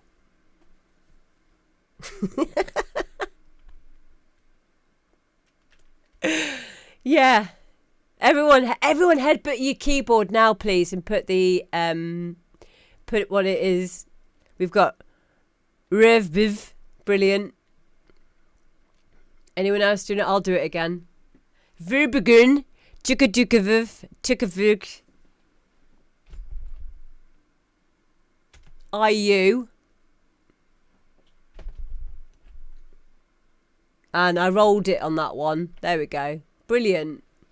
So if you are stuck for track names, that's what you need to do. Less effective on a phone. If anyone else is around at them right now and all they see is like you lot just like doing this with your phone, or actually headbutting your keyboard, oh, we're just mental. They wouldn't understand. They don't get it. Moggy, well done, mate. Send screenshots instead.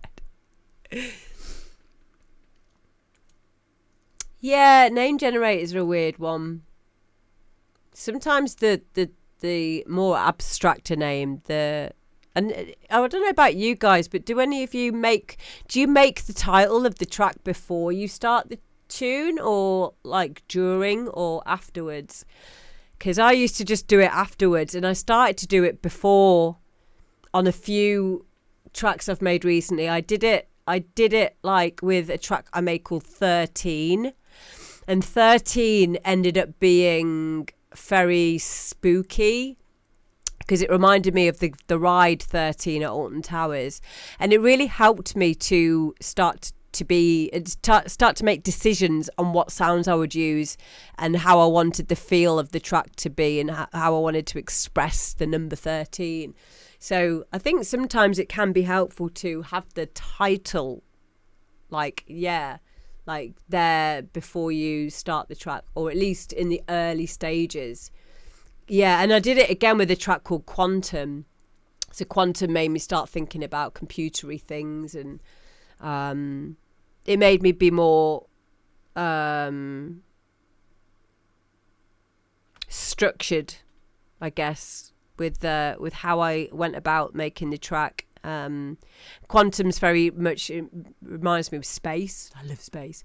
So it made me think about like adding pads and arpeggiators and thinking about it in a more mathematical way as well. So just having a title or a working title, can be massively helpful. Yeah.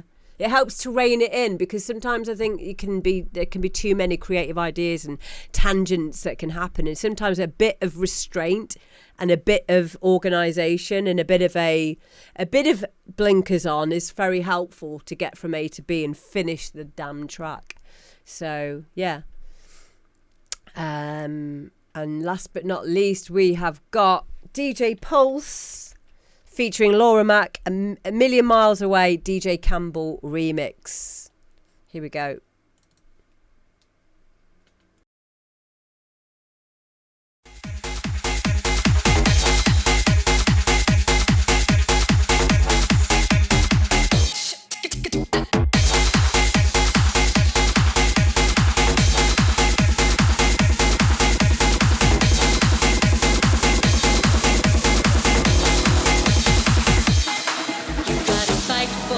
You want, no one else will fight for you. Every day, in every way, you'll get stronger. You gotta take the leap of faith. No one else can jump for you. Hit the ground, turn around, and climb higher. And you'll hear me calling. When you hear me calling, it's you I'm calling. Stand up, be counted, it's real, don't doubt it. New feeling face to face. It's a million miles away. Head high, keep walking, run up, quit stalling.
absolutely love that.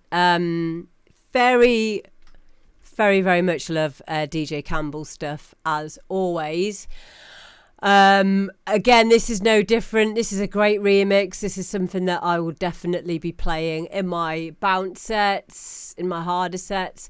It's very cheeky. I'm sure that Dave, General Bounce, will absolutely love this tune as well. Yeah, like, I don't know the original, but DJ Pulse featuring Laura Mack.